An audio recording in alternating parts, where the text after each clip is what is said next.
What the fuck? What is happening, my friends and family,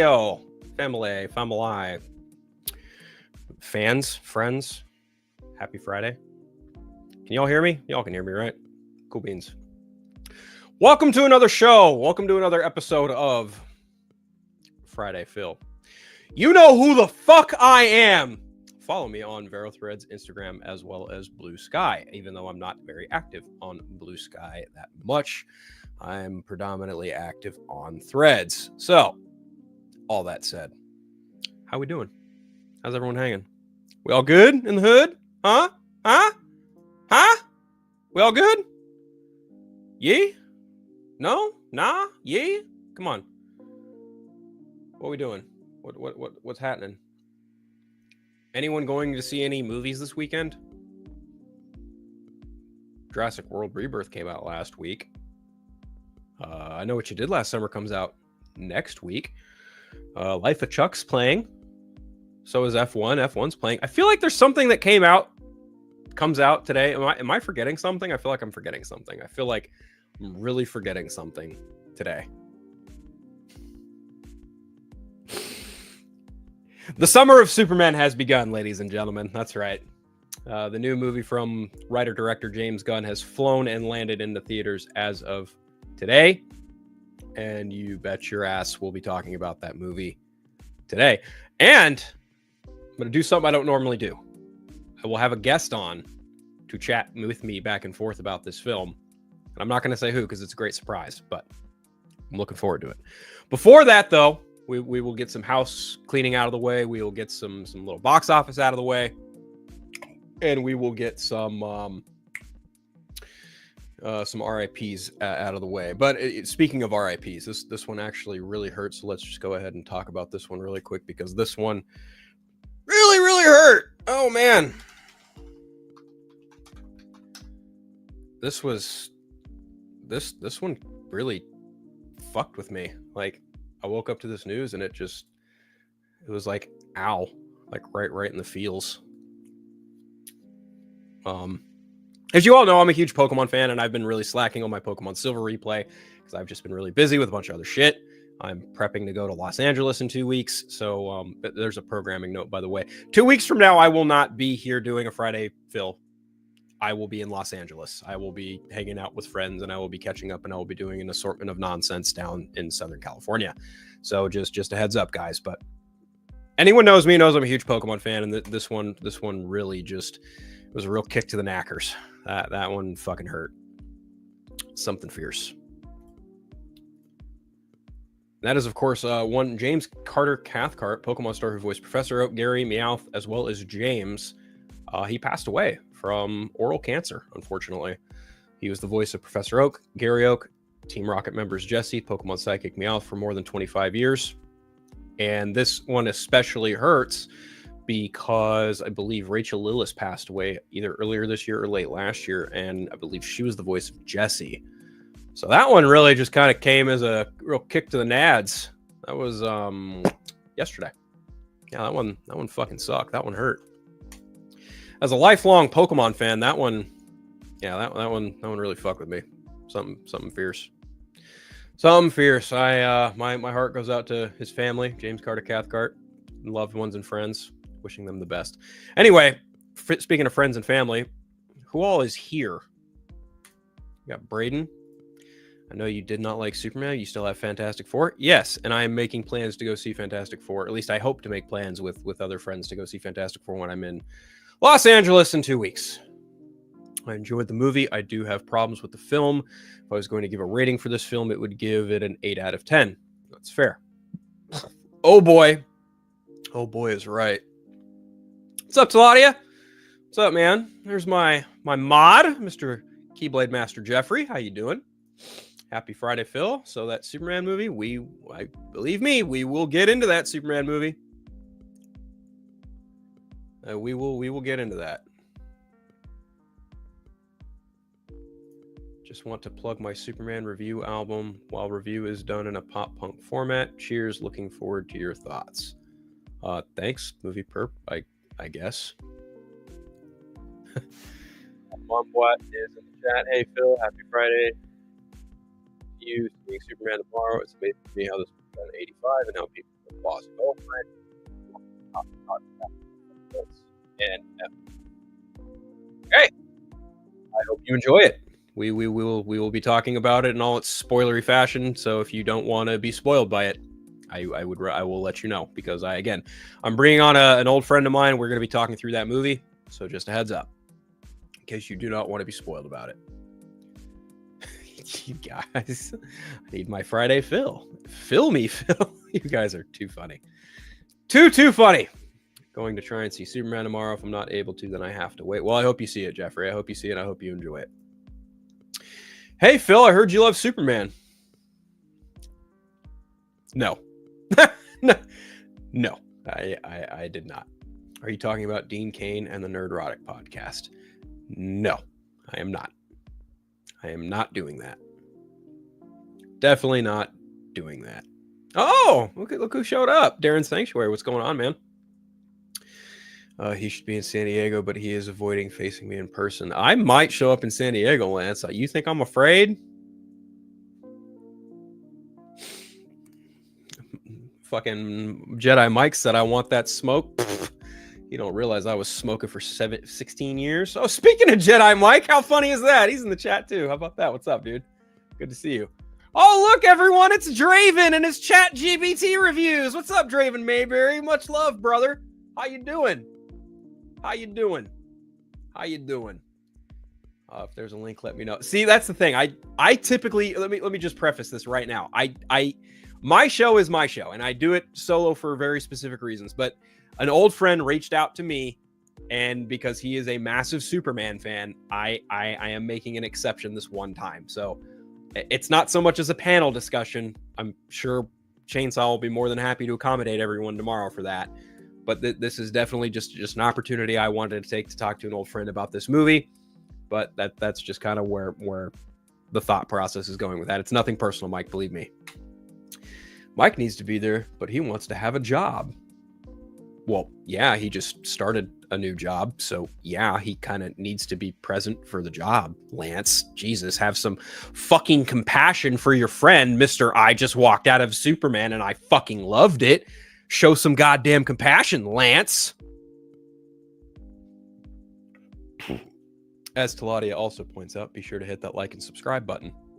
Appreciate it. And if you all are feeling superbly generous, there is on my YouTube channel a PayPal and a Venmo. If you guys want to throw a couple shekels my way to help with the gas expenditure and maybe the lodging, that would be fantastic. Not asking, not telling. If you feel like donating, don't have to, only if you want to. Like I said, man, it is absolutely nothing personal. You and I are already making plans to talk about this film anyway, and I'm sure you know full well how I feel about this. I almost just opened a brand new soda. What the fuck is wrong with me today? Anyway, there we go. Cheers. Okay, so since I was lazy this week, I forgot to clip out my last episode to talk about the box office results for last week. So we're going to go over some box office banter. Let me do that one more time. Box office banter. That's right. Here we go. Okay. So, shout out for my birthday. Okay, happy birthday, Lance. There you go. Happy birthday. Happy fucking birthday, bud. Happy birthday. Happy birthday to my boy Lance. It's his birthday, motherfuckers. Actually, his birthday, I think, is next week.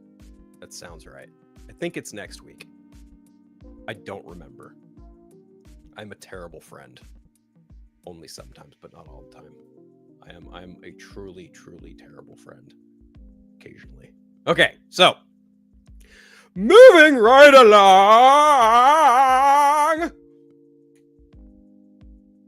The box office banter begins. Anyway, so we all kind of theorized Jurassic World Rebirth would do pretty well. It was tracking to do, I think, somewhere in like the $260 million worldwide range. Well, guess what, guys? It exceeded those expectations and did like $300 fucking million and more. I think the total at the time was like 317 320, 340, some shit like that. Okay, so the grand total domestically, well, this is domestic. I need worldwide for the weekend. I don't want domestic. I want, do they have a worldwide section? No, of course not. Domestic all-time rankings. Why don't they have the fucking, they don't have, damn you, bastard. Okay, so right now, Jurassic World Rebirth domestically is sitting at $184 million worldwide, or sorry, domestically. So it already broke even there at its budget, and it has nearly doubled that internationally for a grand total right now, as of today, because they haven't updated numbers from yesterday or today, and I don't think they will probably until tomorrow. Jurassic World Rebirth is currently sitting at $359 million worldwide. And currently, Lilo and Stitch has finally surpassed the Minecraft movie. Holy shit. Wow. $976 million. It is creeping in on that $1 billion mark. Minecraft movie is again sitting at $955 million. Mission Impossible: The Final Reckoning is sitting at $579 million. How to Train Your Dragon is sitting at $526 million worldwide. And Captain America in the number 6 spot is at $415 million worldwide, with Thunderbolts not too far behind at $382 million, with Sinners at $365 million. And of course, Jurassic World Rebirth has taken the number 9 spot with $359 million. And then behind that is the F1 movie, currently at $309 million. Wow! So, what does that mean? Well, Superman's actually projecting to do fairly well. Let's see. Let's pull up the Hollywood Reporter here real quick, because here's the box office. Oh, wow. This actually just dropped literally 3 hours ago. Check this shit out. Boys and girls, everyone, everywhere. Check this shit out. This is from the Hollywood Reporter, from one Pamela McClintock, who does a lot of the box office tracking for the Hollywood Reporter. And this is just in for Superman. It is currently flying to, possibly, James Gunn's Superman flying to $55 million Friday for $115 to $120 million U.S. opening weekend.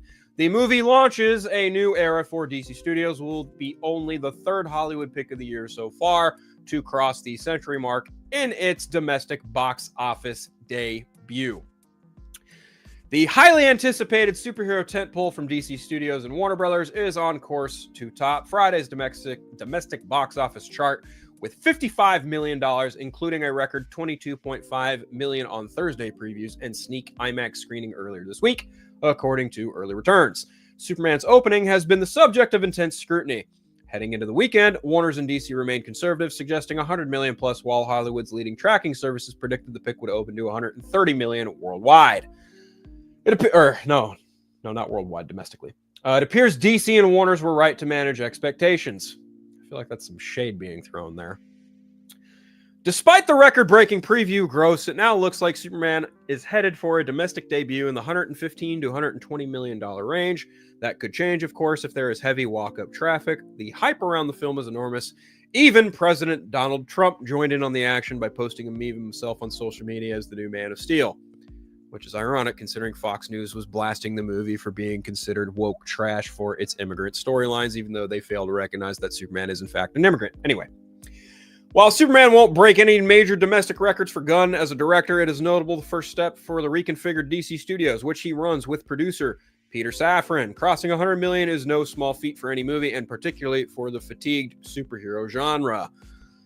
Superman would be the first superhero film to cross $100 million in its North American opening since Marvel Studios and Ryan Reynolds' Deadpool and Wolverine launched to an astounding $211 million opening in its summer of 2024. And it's the first DC film to cross $100 million in 8 long years since Wonder Woman debuted to $103.3 million in 2017. And it's only the 3rd movie of 2025 so far to launch north of $100 million, behind a Minecraft movie, which opened to $162.8 million, and Lilo and Stitch, which started off with $146 million.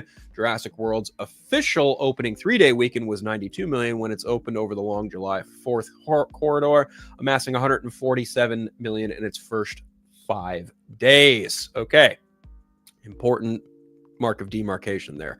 Typical 3-day weekend, it was $92 million, but for the 5-day July 4th weekend, it massed $147 million. So they're lumping that in to make it look bigger. Rebirth is on course to gross $37 million in its second weekend for a domestic tally of nearly $230 million. Even as it falls 60%, it still poses competition for Superman. Ditto for the male skewing F1 movie, which is on course to earn another $10 million this weekend. The $22.5 million preview gross marked a career best for James Gunn, who previously directed Marvel's blockbuster Guardians of the Galaxy franchise. The second Guardians boasts Gunn's biggest domestic opening as $146 million, not adjusted for inflation.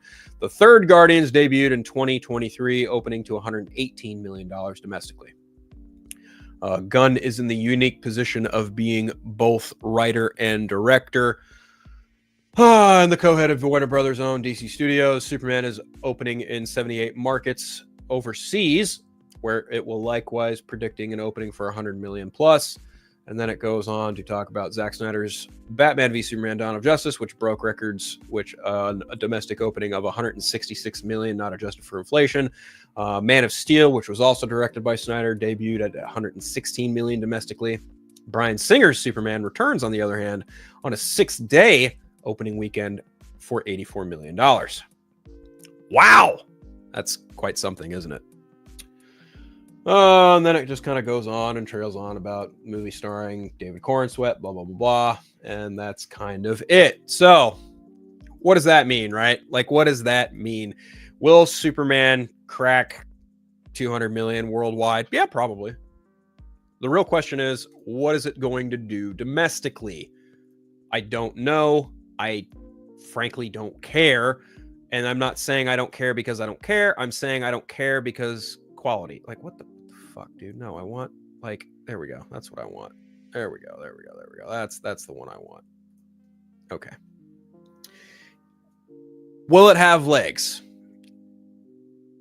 Pamela McClintock said it is chopping the legs off of Jurassic World, as I envisioned that it would. Jurassic World is taking a 60% dip in its second weekend. So even still, getting $30 million up against a movie like Superman is actually pretty noteworthy, considering it's already made its budget back and doubled it to an extent too. So Jurassic World Rebirth is fine. I don't doubt one bit that Universal's going, yep, we're doing another one. Don't doubt that one bit. However, I don't think Jurassic World will make $1 billion. I think this will be the first one since the third film to not make $1 billion. Lance, I see your DM, dude, but I'm not checking it. Not right now. I think Superman is likely going to crack 200 million worldwide. The interesting thing will be, where will it fall domestically? The Hollywood Reporter and Warner Brothers are being conservative, gauging somewhere between 100 million plus, which is amicable. I mean, Wonder Woman was the last DC movie to make $100 million in its opening weekend domestically. So that would be a win for them if it got more than 100 million. A lot of people are assuming and hoping that it will cross the $130 million mark domestically, maybe 140. I think the people who are thinking this movie is going to make 170 million its opening weekend are a little delusional. Because while Superman is one of the most iconic characters of all time and in our history, based on previous trackings for previous Superman movies, it just doesn't look like that will be the case. I absolutely think it will beat out, a 200 million worldwide opening weekend, but 170, like 160, 150 million domestically, no, that's not going to happen. The Batman made $134 million domestically its opening weekend. Okay, the Batman did that, and Batman is arguably the most iconic, well-known superhero in cinema. Like, he is proven to be a billion-dollar character in the same way Spider-Man has.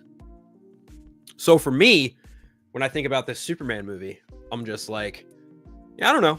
And I like, will it be successful? Warner Brothers kind of needs it to be successful. I think that is a goddamn open secret at this point. They kind of need it to be successful, so the rest of James Gunn's DC universe can flow freely. So there is that. There is that to take into consideration. It will be very interesting to see how it fares next week. What does the second week for Superman look like, and where will it ultimately fall? That's what I'm curious about. What does Superman's second week look like after its initial debut this week? Don't get me wrong, I'm excited to see like where it lands domestically, just for curiosity's sake. I already know for fact, like if it makes more than what Man of Steel did domestically its opening weekend, people are going to use this new movie to beat up on that movie. And I think that's just stupid. Really, really fucking stupid, to be brutally honest. Because let's be honest, like you can like more than one thing. You can like or dislike whatever you want. But to weaponize one thing against another is just really incompetently ignorant and dumb and stupid. But just as far as general box office goes, guys, like I think, final prediction, I think Superman domestically will make, I almost grabbed the wrong soda again. It just fell. Great. I think Superman will make somewhere between 110 to 120 million domestically. Final number, 110 million. That's my guess. That is my guess for this. That's where I'm at with Superman.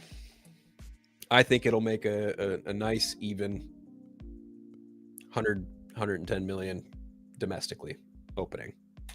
That's my guess. You know, we'll see what the final number looks like come Sunday. So take those off because they're bugging my eyes. Yeah, it'll be interesting to see where that movie lands domestically.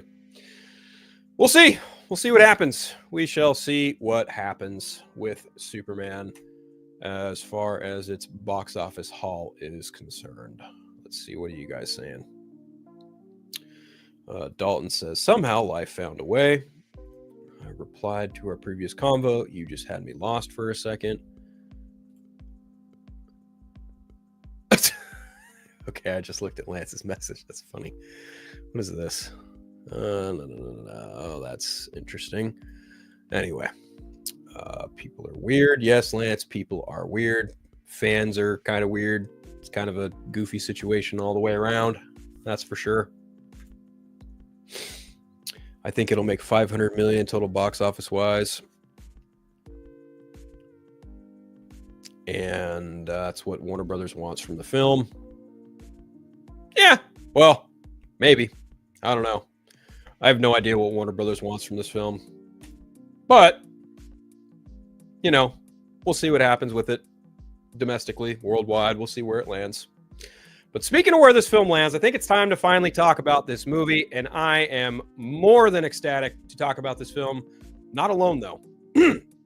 Welcoming to the Friday Phil Show is an old friend of mine. Good friend of mine. Big Superman fan. One of the biggest Superman fans that I know. And I haven't spoken to this guy in, not on a stream anyway. Like we talk here and there on text and stuff. But we've not been on a stream talking about this shit in quite some time. And it is good to have him back. It's good to see his face again. Mr. One. Anthony, ACS, how you doing? Hey, what's good, man? What's good? Appreciate you having me. Good. Hey, thanks for copping by. Much love, brother. How you been? Doing good, man. Doing good. How about yourself, man? I can't complain much. Yeah, it's been a I hadn't been even my own content really has been kind of lacking as far as the past. We've had a year. I say we've had a year here. So when things come, I remember I last year I went to third shift, which I hadn't worked third shift a day in my life until June of last year, and so now I've been on the year, and I'm pretty much. But used to it, and then my wife started working third a few months ago to ride along with me. So it's we're a third shift household here. So a lot of things have changed. Yeah, a lot of things have changed. But I was able. William sent me a link last night, and I was damn, what the hell was? Oh, I was watching Air. That movie Air. I can watch it. You seen Air?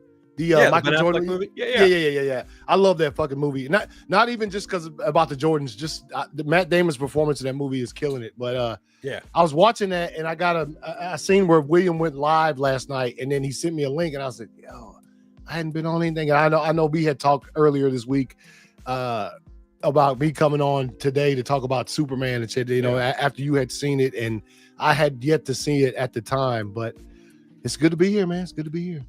I'm so glad to have you back, dude. It's funny because like the last time I think you and I did something like this was for James Gunn's The Suicide Squad. It was probably around that time, man. Never liked that movie. I think you and I we were in pretty much unison on that one, dude. Yeah, a couple cool action sequences. And I'm sure we'll get into it. It just I don't understand the inability of Gunn to sort of when some moments in his movies have like this emotional weight to them that you're in it and you're watching it, and then somebody quips a joke and I'm like, not really needed there at all, So that is like, bro, that is like my biggest issue with Superman. Yeah, there's a lot there. Yeah. Yeah, we talking spoilers and shit. Yeah. Oh, this is 1,000. Oh, okay. Okay, so everyone in the chat, just a heads up. Yeah, this is a full-blown spoiler discussion about Superman. As I mentioned, Anthony is one of the biggest Superman fans that I know. He compliments my Batman fandom very well. He did a show. I don't know if they're still doing the show. World's Finest. Him, Joey, and Meg did a show for a long time. We hadn't done one in a while. It's been a while, but we did. Yeah. And Superman is my dude for sure. Yeah. Yeah, he is your dude because you are the dude. This guy has dressed up like Black Adam and looked just like Black Adam. Yeah. Anyone who doesn't know. I need to find that picture and send it to you. Mr. ACS over here is like one of the biggest DC fans that I have ever come to know, and I'm so grateful to have him here to talk about the new era of Superman because I'm very curious to see his thoughts. He sent me a message and I said, okay, we'll talk about this on the show because really wanted to get his thoughts on it. And like I said, I did it's sort of out of the theater review. It took me a minute to get home from the theater yesterday. I sort of jumped on for about 20 minutes live, and it was basically a sort of 3 out of 5, 6 out of 10, whatever grading scale you want when it comes to it initially. And again, the humor, you did that stuff, and then the lineage stuff. Man, that was a big, and make it so bad. I had heard about that. I think I mentioned that to you. That's the only thing that seemed to have gotten spoiled for me before I saw it was that Jarrell didn't send that fool to Earth for happy times, and I was like, what? Whoa. Wait, he and I mean, I guess especially when you're used to sort of Marlon Brando or Russell Crowe's sort of message to Kal-El that you always get in these movies, and you're like, spread your seed. What? The last time I checked, that was that was a bit much for me right there. That probably knocked it down a point or two. As far as that goes with that, when I what I'm saying, when you hear that, you're like, man, I don't know about conquer Earth, spread your seed. I was like, I don't know about dude, I'm gonna be blunt with you right now, okay? So I walked out of this movie and immediately I knew it wasn't for me. I knew right off the bat, like this is not how I see Superman. This is not my cup of tea. This really just solidified for me that like James Gunn is just not in my opinion, I don't think he's like a great writer. I don't think he's like, the best shit since baked bread. I like the Guardians films to a varying degree. I really didn't like the Suicide Squad. I can't stand Peacemaker. And I like Creature Commandos. Actually, I really love Creature Commandos. I think Creature Commandos is like the best thing he's ever written. Yeah, Creature Commandos is one bad. I think Yeah, I feel you. I mean, I think we've always been on the same wavelength when it comes to that. It's the first Guardians is fire, dude. Like I've seen it recently, and I can still rock with that movie. The second one, no. The third one, it has some moments, but again, I think let your dramatic moments sort of sing to the, you know what I mean, to the audience, and you don't have to put you don't have to break every single moment up with like humor, and that's one of the things when it comes to gun stuff is why I hadn't been the biggest gun fan. You know what I'm saying? As far as his content is concerned, it's just, it doesn't always have to be funny. It doesn't, man. Let some of that stuff. Dude, Thunderbolts is fire. And Thunderbolts lets those moments ride. Like really let some of those emotional moments sort of ride. And there's nothing.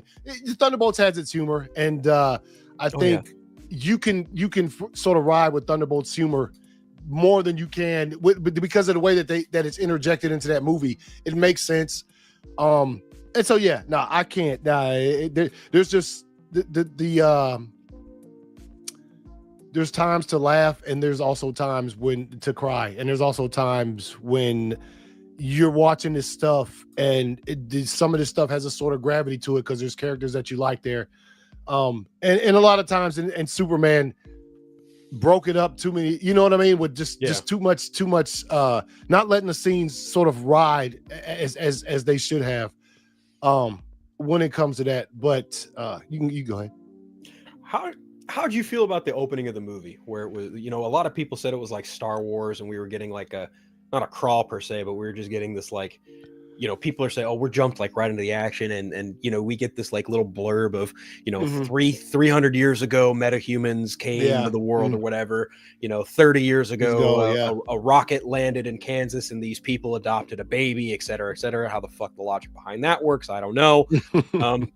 Then 3 years after that, he announces himself as Superman. Yes. Fucking 30 minutes ago, he just lost his first fight, and 3 minutes ago, I'm just like, I saw that, and I could have done without the last 2 lines of that. Yeah. I could have done without all that. If you would have just told me, like, 3 years ago, he announces himself as Superman, and then you just see him fucking crash in the snow. That would have gone a far big difference, right? And I attribute that to, again, so many people could look the beginning, and of course, it's going to come up in this conversation, whether you like, especially when you're dealing with two of us who sort of, have certain thoughts about Man of Steel. When you start the movie, this was trying to, as much as he can, not do what the start of Man of Steel was. Oh, right. Yeah, Man of Steel showed us what he explained in that little credit thing or whatever. It's as far as 30 years ago, this and this. We actually saw that shit, saw some Krypton, which was fire, in Man of Steel. So, I get what he was trying to do with that, and I get that they were sort of, people complain about the origin story a lot. You know what I mean? It's getting it retold. So I that's what I think. What he was trying to do with that was like not show the origin story, because I would look, man, if you feel as though you need to show some origin to tell your story, then show some fucking origin and tell your story. You don't have to bypass it because people have gotten tired. Oh, I don't want to.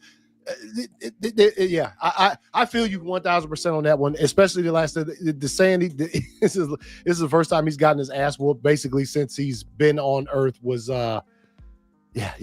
we could have done without that. I think for me, like, you can tell he wanted to avidly not do what Zack Snyder wanted to do, and I don't think there's a problem with that. You want to avoid doing the origin thing. Matt Reeves did it with the Batman and worked out just fine, even though there were like glimmers of there was a conversation about what happened to his parents, which is more than enough. You need, right? Yes. I think to the point of like, you don't need to be actually shown and spoon-fed an origin of Spider-Man, Superman, whoever, like who's been established. But when it comes to a character like Static Shock, Black Lightning, or fucking Miles Morales, for crying out loud, you could show that and probably get away with it. But like Superman with this film, I think the thing that really did it for me, that immediately I went, is when those words came on screen, but then it was to the backdrop of the John Williams remix, right? Yeah. Like, that's one of my biggest problems with this movie is we hear the John Williams theme remixed throughout, and I think that is actually detrimental to the movie because you fail to give it an identity unto itself because you so glaringly and smilingly stand in the shadow of John Williams. Yeah. Like, a good friend of mine, I was on a show yesterday, the DC Unlimited show, and my other friend, Phil Walsh, of Phil at the Movies, he mentioned that, like, this film wears the 78 stuff on its sleeve unabashedly. And I would agree with that. Yeah. Yeah. You know, no, it does. It does. And I, you know, again, the man, breaking new ground, man. When it comes to the theme, I mean, look, if you don't love the theme, I love the theme, the John Wick, but I don't, you know what I mean? I don't need to hear it, man. It serves its time. I think William always puts it best is when I saw Superman, the original, I'm 48 years old right now. When I saw that shit, I was like not even 5 yet. So like, you know what I'm saying? Like that's, now I'm grown. I don't want to hear it again every single time Superman comes. I have made it sort of past that, that when it, you know, I've grown up as a Superman fan. I guess that's what you could say. And that's probably what a lot of people, they grew up and they're like, that's why Man of Steel resonates. That's why, you know, some of this shit doesn't, it's, dude, he saved a squirrel in the movie, bro. I wasn't even like, that didn't necessarily bother me. But it didn't, but it did. It was like, see, you want to do the cat thing, just do the damn cat thing. If you're going to do the cat, it would probably have the same resonance with me as far as you didn't need to do that, but okay. I think my issue isn't so much with the fact that it was a squirrel or a dog. It was the fact that, like, they kind of just beat you over the head with the fact that, oh, he's all about just preserving life, saving life any which way you can. And it's like, yeah, that's a Superman thing.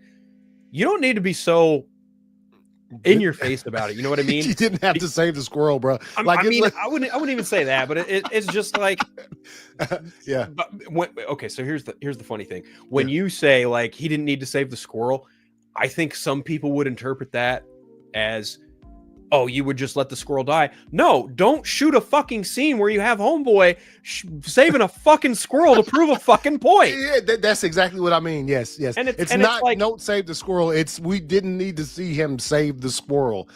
Because the most effective way you get that point across in this movie is when he is locked in the pocket dimension and he's being held against his will, and Lex Luthor plays Russian roulette with the guy who helped pick him up out of the crater after Hammer Barovia fucking struck him for a third time and killed him.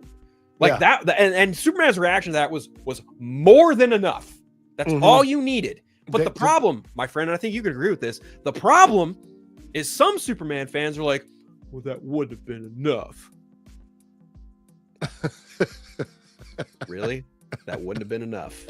Like even the way that the thing that I can appreciate is like when the Justice Gang kills the kaiju, and he just kind of has that reaction of like, come on, guys, we could have done something different. Yeah. What was that different thing? I don't know. But the fact of the matter is like that coupled with the human death in later on in the movie, that is more than enough to just drive home the point. Yeah. But there are just Superman fans who are like, no, I need him to save a cat out of a tree and smile. Fuck out of here. Yeah. I don't need to do that. No, like fuck out of here with that shit, man. It's I had a feeling something like that was gonna be in it. You know, just because Gunn, right? We've seen stuff he's done before, and with the cat save a cat out of a tree thing that just sort of follows Superman wherever he goes, no matter where it's live action. It doesn't matter. The conversation that follows him is always, there's always that little thing. But yeah, I didn't need to see that. Not at all. Not to reassure me that this Superman really cares about like saving lives. You know what I mean? Like you didn't have to go to that. He said that the squirrel thing was funny. Yeah, I was like, Lance is a huge fan of the film, and I oh, he get likes it. it. Yeah, yeah. Hey, man, look. um, well, my favorite part, crypto. You and your as a pet owner, you're never gonna. The crypto scenes were fire. I was on board for every single bit of that shit. Even crypto being a bad dog, as you know, because dogs do that shit. Yeah. No, it was nice. I didn't think I'd ever see a Superman live action movie where crypto was in it. Okay, yeah. Didn't think that was ever gonna, and the fact that he did it first, obviously you say, gun. I know he likes to bring his animal characters into movies, sort of Rocket Raccoon and stuff like that. But I was like, I like, and then I saw the movie, and that was absolutely my favorite part of it, 1000%. Crypto could do no wrong in my eyes, as far as that goes. But what'd you think? You that crypto and shit?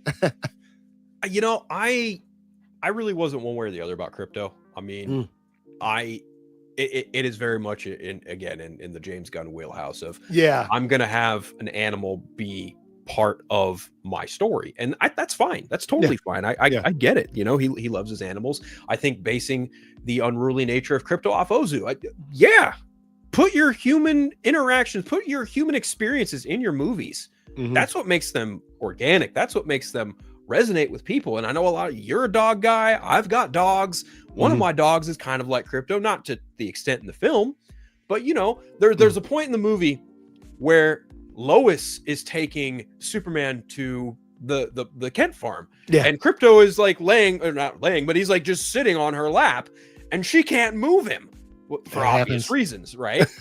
And I looked at that and I was like, that's my dog. My dog will do that. Because he's just a big goof. You know, and I, again, like, I wasn't really one way or another about it. I think when I saw crypto in the movie, I think the thing that didn't surprise me wasn't even necessarily from the movie itself. It was from the audience that I was in. The audience, every time crypto did something, it was applause, laughs, you name it. Yeah. And looking back at it now, I might have been a little too cynical about it, because I would just be like, this is just James Gunn doing an animal thing. But like, the more I think about it, I'm just like, okay, crypto wasn't that bad. Like, there are far worse things in this movie than fucking Crypto the Super Dog. That's the best way I can put that. I do think it was actually really cool to see Crypto take a piece of the engineer off in the beginning of the movie. Oh yes, yeah. That was cool. Yeah, I think that entire scene, obviously, what you see what happens. Crypto gets like the engineer puts some of her the nano things on his face and sort of gets him down or whatever like that. Which, I'd say this. The way they tortured Crypto, that shit was fucked up, man. Put something in front of him to make him run till he almost died. Dude, that is, and a dog will do that. They'll chase. And I think that was fucked up. Hey, like Nicholas Holt's fine. The material he was given, I don't know, man. It's just monologue after monologue after monologue, man. And I was like, two things. One, him chasing the squirrels, I was like, that's up. Nicholas Holt as Lex Luthor, I was like, this is so bad. It is comically bad. His portrayal, his line delivery, his mannerisms, and I don't even fault Nicholas Holt on this at all. Like, he's a great actor. If you've seen Juror Number 2, if you've seen The Menu, if you've seen Warm Bodies, if you've seen Renfield, I haven't seen Renfield, but I've heard great things. Yeah. If you've seen fucking Nosferatu, this guy can act. He's got chops, right? Matter of fact, I think he asked the most out of the cast for his salary for Superman. I think it was more than Brosnahan, and he got like $2 million. Yeah, I think so. Yeah. He was pretty much the top dog. So no.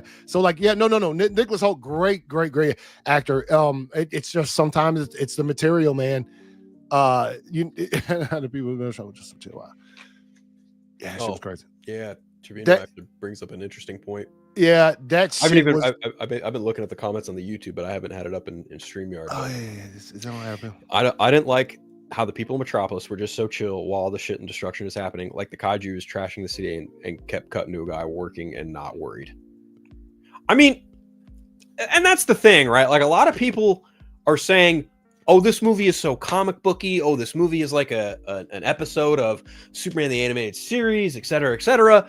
And I'm like, I get that, I do, but here's, I guess, the spoiled nature of me being a movie guy and me being, technically inclined in that way, but also just like separating the fact that like live action movie, animated cartoon, comic book, like the mediums are different for different reasons. Yes. And so when you present to me a fictional world where this shit is happening and people are, acting like this is all gravy and shit's fine, I'm like, I look at it, as much as I despise the director of this movie, the Avengers, the first Avengers movie. Like when all hell breaks loose in the third act of that movie, when the Chitauri are like tearing through Manhattan, are people taking selfies? Are people just being like, oh, an alien invasion? Whatever. Thor came. He's fine. It's no big deal.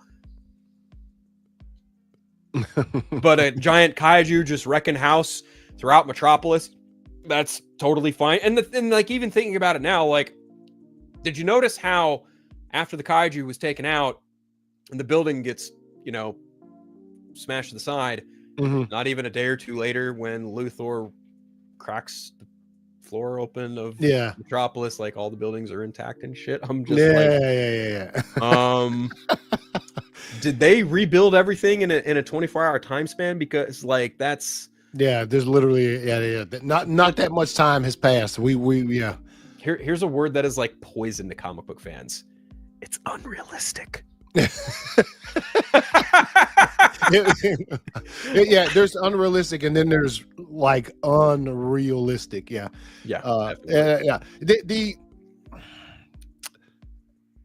When just seeing the trailers for this movie, I already knew that there would be sort of there was a big deal about destruction in another Superman movie sort of at the end, and people want to put it as far as, I was like, yo, Superman first day on the job, he's fighting another Kryptonian in Metropolis, like shit's gonna, the city is going down, right? You know what I mean? Yeah. So like, so when you get to this one, just a lot of destruction in the city. Like when he goes back to fight the Hammer Barovia, he's literally like the Hammer Barovia is just blowing shit up and threw him into a sidewalk. It's like, I'm not trying to say I have any problem with the destruction. Like in Man of Steel, that shit is warranted at the end. Look who is fighting and look how you know what I mean. Like it's literally his first day on the job. So like in this one, I have no problem. But if I would hope to see that people that talk shit about the destruction in another movie continue to talk shit about it here. The destruction never bothers me in superhero movies because we are talking about beings on a planet, like, you know what I mean? Like any movie that's ever had mass destruction, I've always been like, that will happen. I mean, if you have these kind of people fighting, there's going to be a million lives lost in every instance. So I haven't heard as much trash talked about the destruction in Metropolis as I heard previously in other iterations of the characters. Just keep it consistent if you're gonna talk about it. Oh, for sure, yeah. And I mean, like, here's something else. Like I mentioned up top, like James Gunn's humor is easily my biggest detraction from all of this, easily, without question. Like outside of like some of the stuff he does, technically speaking, like there's also just some really poor visuals in this film, in my opinion. I like that was also kind of a detraction, but ultimately like the humor was one thing that definitely did it for me. The one time I laughed is the one thing that pissed you off. So when the reveal happens of because Superman and the Justice Gang, they stop this giant kaiju that Lex Luthor has set on Metropolis to keep Superman busy while he prepares, the world to be known of like the real reason why Superman was sent here. In a lot of traditional stories involving Superman is often sent to Earth to be a beacon of hope, be an inspiration to help the people of Earth, be a hero to Earth. Yes, right. Yeah. Well, in James Gunn's version of Superman, Superman, the movie opens up and Superman gets beaten to shit by the Hammer Barovia, and then he's escorted into the Fortress of Solitude, which I thought was fine. I wanted to see more of the fortress. I want to see a Fortress of Solitude that is like Batman, Superman, Apocalypse, where he's got a bunch of shit inside his Fortress of Solitude. That's what I want.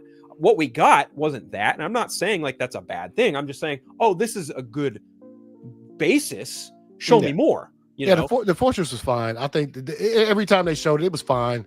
I even didn't even have a problem with the I got the way that it rotated for the sun to come in. The fortress was fine. But I do agree. I wanted to see some more shit in there. So maybe next time there might be some more shit that he's accumulated. But go ahead. Yeah, and we see who his parents are, and of course Jor-El is played by Bradley Cooper, and there's a message there that came with Cal to Earth, and it's busted because it got damaged on transit. But you just see Jor-El, you see Bradley Cooper, and I fucking forgive me, I have no idea who played Superman's mom. No, I do not. Yeah, I don't know. No idea. But there's a message there in Kryptonian language, and they're saying it to him, and this is what makes Superman like calm down when he's in a solar chair getting solar rays and healing, which I have seen the dumbest fucking arguments about whether or not that's valid in all this shit, and I'm like, I just don't fucking care anymore. I just don't give a shit, dude. Like, if James Gunn wants to show like Superman's bones snapping back into place as he's getting solar radiation imbued into him, fine, whatever. Like, I don't care. But people being like, this isn't accurate, this isn't Superman, I'm like, shut the fuck up. Yeah, like, just be quiet. Like, it's a fucking fictional movie. It's a fictional character, for crying out loud. But there's a message there from Cal, and he's only able to decipher half of it. The Kryptonian robots are only able to decipher half of it. Well, Lex Luthor, the Engineer, and Ultraman all break into the Fortress of Solitude. How? I wonder. We'll get to that. It's just fucking hilarious. Yeah. But, they break in, and the Engineer goes to town on all these robots, and I actually like that. If anything I liked in this movie, it was the action. Yeah, it looked cool. I cool. Did like the action aspect of it. That is a big disappointment for people who watch Superman Returns, because there's literally next to no action in that movie whatsoever. Yeah. But this movie, I think, had action sequences that were on par with Man of Steel. They don't quite reach the same heights visually or coordinatedly. As far as stunt coordination goes, I think there's a little bit to be desired. Some of it even looks a little rubbery in CGI. Oh, yes. CGI sense, definitely.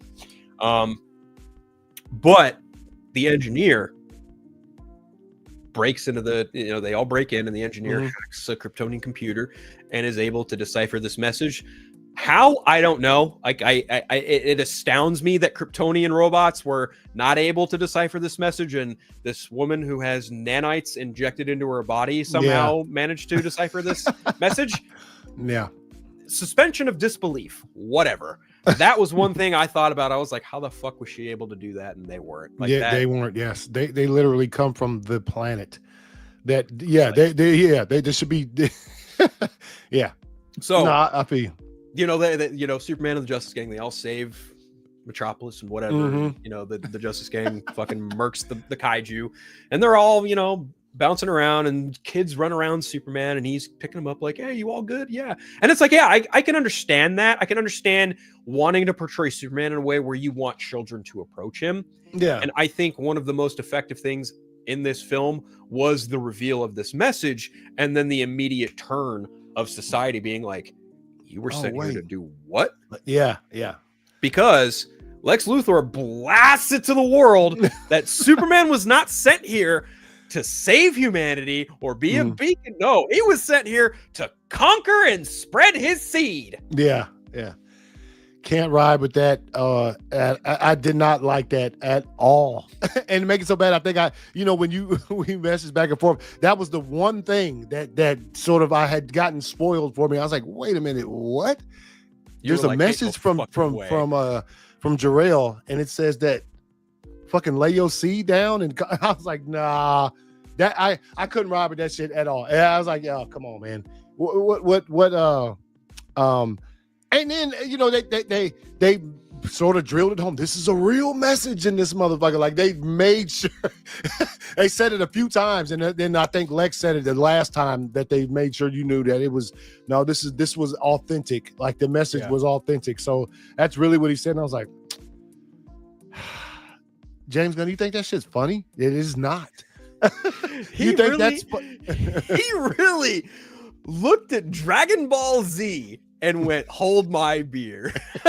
No, the second Guardians movie. That's what Ego did. Right. He came to Earth and planted his seed and did all of that shit. That because there's like that little cool visual thing. That's one of the only cool moments in the second Guardians for me is that when he's telling his story and it sort of looks like the fucking Kryptonian things from Man of Steel, like that sort of would talk to Cal or to Jor-El and shit. That's it. That's what it reminded me of, that particular thing where it was like, yeah, he did. Like, Ego did go to Earth. He found many wives and all of that shit. And sort of, had Peter. So, yeah, that, I don't know what, I was like, you ain't making your, I don't know what, shit. But, if I had the opportunity to ask this fool, man, if I had the opportunity to sort of talk to Jay, the two things. Number one, why'd you pick that S? Number one, I think I didn't like the S here. Look, we all love that S, but we all associated with something not this. You know what I'm saying? So a really, really powerful fucking sort of story in the comics, and that's where I would have wanted to see that S. You know what I'm saying? Like if I'm gonna see it in live action, obviously we saw it on Brandon Routh, but he was playing that particular role. Here, I don't know why he chose it. If you're trying to get as far as you can from any of the previous Superman shields that we've seen, you didn't have to go there. But yeah, and I'd also ask him, why'd you change fucking Jor-El's message, bro? Why? Yeah, according to someone, I guess it's been done in a few comics before. I'm actually going to reignite my DC Universe Infinite subscription, and now I kind of feel compelled to dig through Superman's history just to see if I can find this somewhere. Yeah. But this was the one time in the entire movie that I laughed, and I was the only one who laughed at this. In my whole theater. My theater was like 80-90% full, and they're all laughing at the dog. They're laughing at fucking Jimmy Olsen chasing tail. They're laughing at all the other bunch of bullshit that James Gunn makes people fucking laugh at. When that reveal happened, I audibly went, "Ha!" Because the irony in that situation for me, in my mind, as soon as I heard that, I said, and I fucking quote in the back of my mind, I said, watch, James Gunn fans and Superman fans, they are going to give him a fucking pass for this. They're going to give him a fucking pass. You know who wouldn't have gotten a pass if he had did that shit?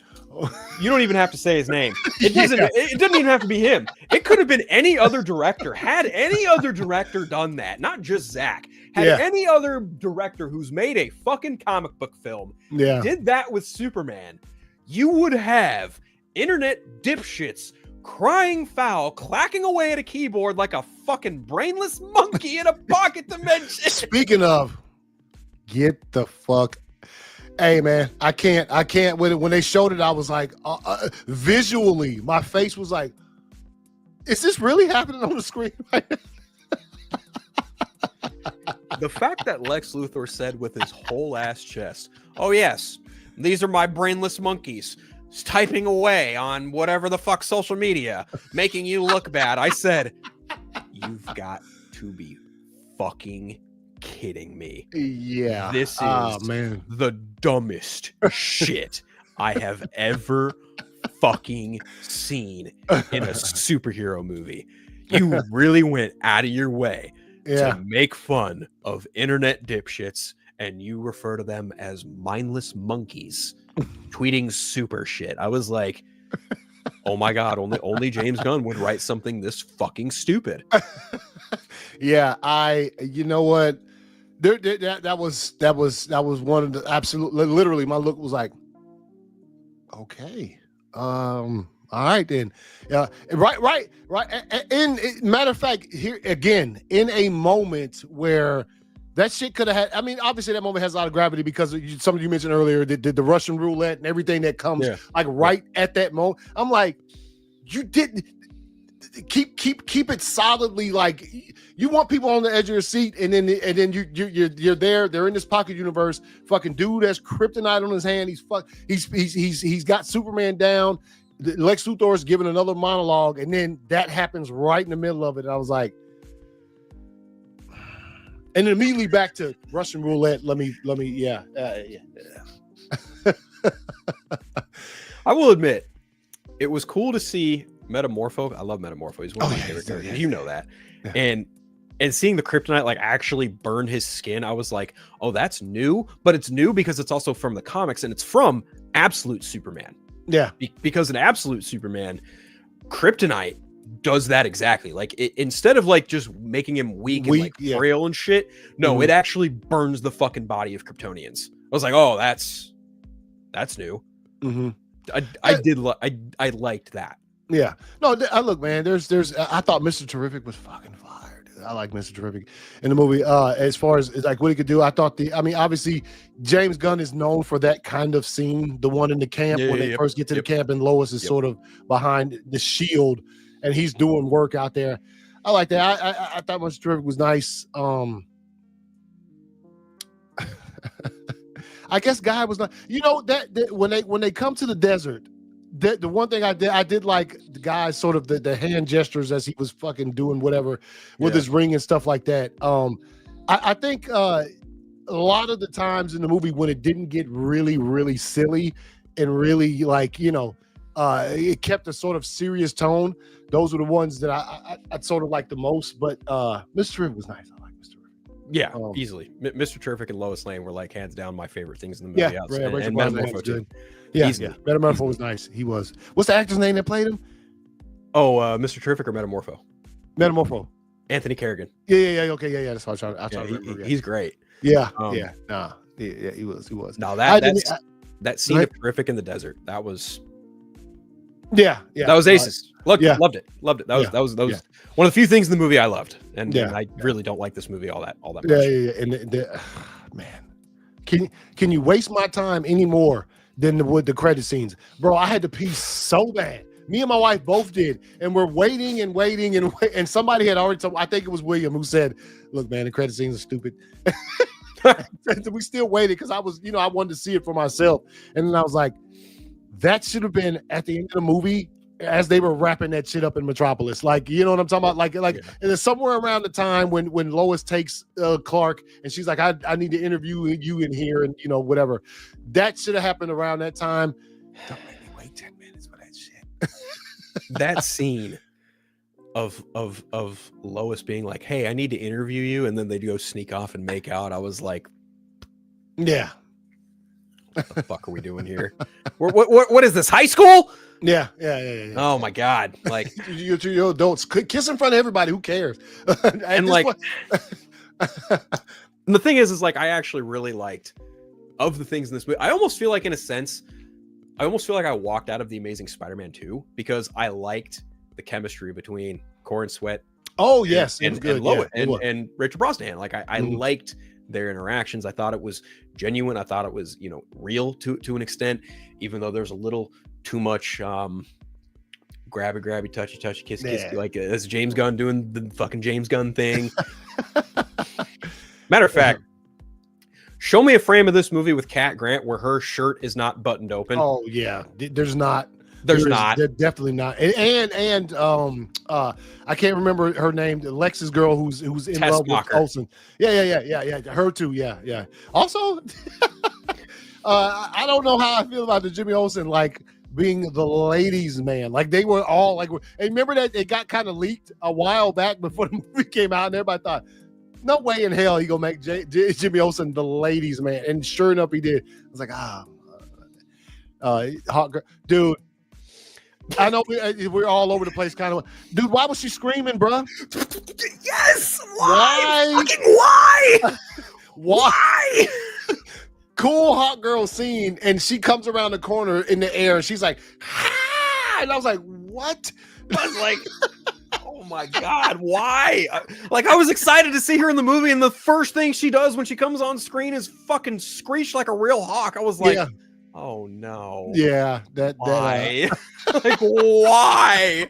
This is so ridiculous. yeah, Why? that was a for real, like, okay, I saw that. I'm you know, as I watched the movie, and you know, as hard as it was, because it's a lot. The movie moves fast in the motherfucker. It just really just starts, yeah. And so it's like, okay, let me make sure, damn, I get some of these beats so that when I could talk about the movie, I can sort of remember some of the stuff because it was really moving fast. But that was one that stood out. I was like, she screamed like a hawk, like literally, as she took some dudes down, and I was like, damn, bro, like I didn't know it was gonna get that serious.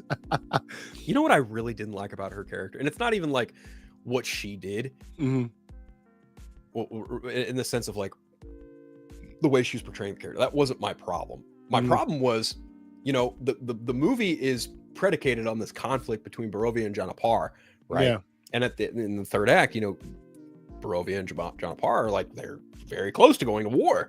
Well, Superman and Mr. Terrific are handling the pocket dimension nonsense in Metropolis. So the rest of the Justice Gang and Metamorpho are in Barovia to stop that. Well, you have Metamorpho and Green Lantern handling ground control, and that's totally fine. You know, I like the Metamorpho stuff. I saw the hammer. I was like, yes. Yeah. That was great. Yeah. Fucking Hot Girl going in the building and like taking the Barovian president, prime minister, whatever, and, like put him in through the window, and him pleading for his life, being like, oh, you won't kill me, right? You're like Superman. And she's like, no, I'm not like Superman. And just fucking dropped it. I'm like, oh, so let me get this straight. Yeah. You people get fucking mad 12 years ago for Superman breaking a fucking space dictator's neck, right? Who's an alien, who's going to harm a human family. When this moment in my theater happened, like when this moment with Hot Girl happened, you know what happened? Everyone fucking laughed. Yeah. I was like, oh, this is how far we've gone. Yeah. Oh, awesome.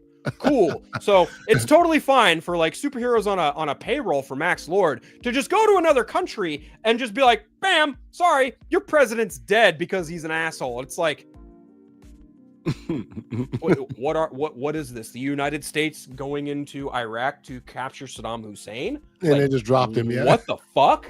Like there's such a fucking, you hammer home the point of Superman going over into this country and stopping the war, and it causes the fucking whole movie to go up, but it's totally fine for Hot Girl to just take the Barovian president and be like, smack. Yeah. Splat. Easy. Yeah. Yeah. What? Make it make sense. And that's my fucking problem, is James Gunn can't write a fucking good movie to save his life. He cannot write his way out of a paper fucking bag. Yeah.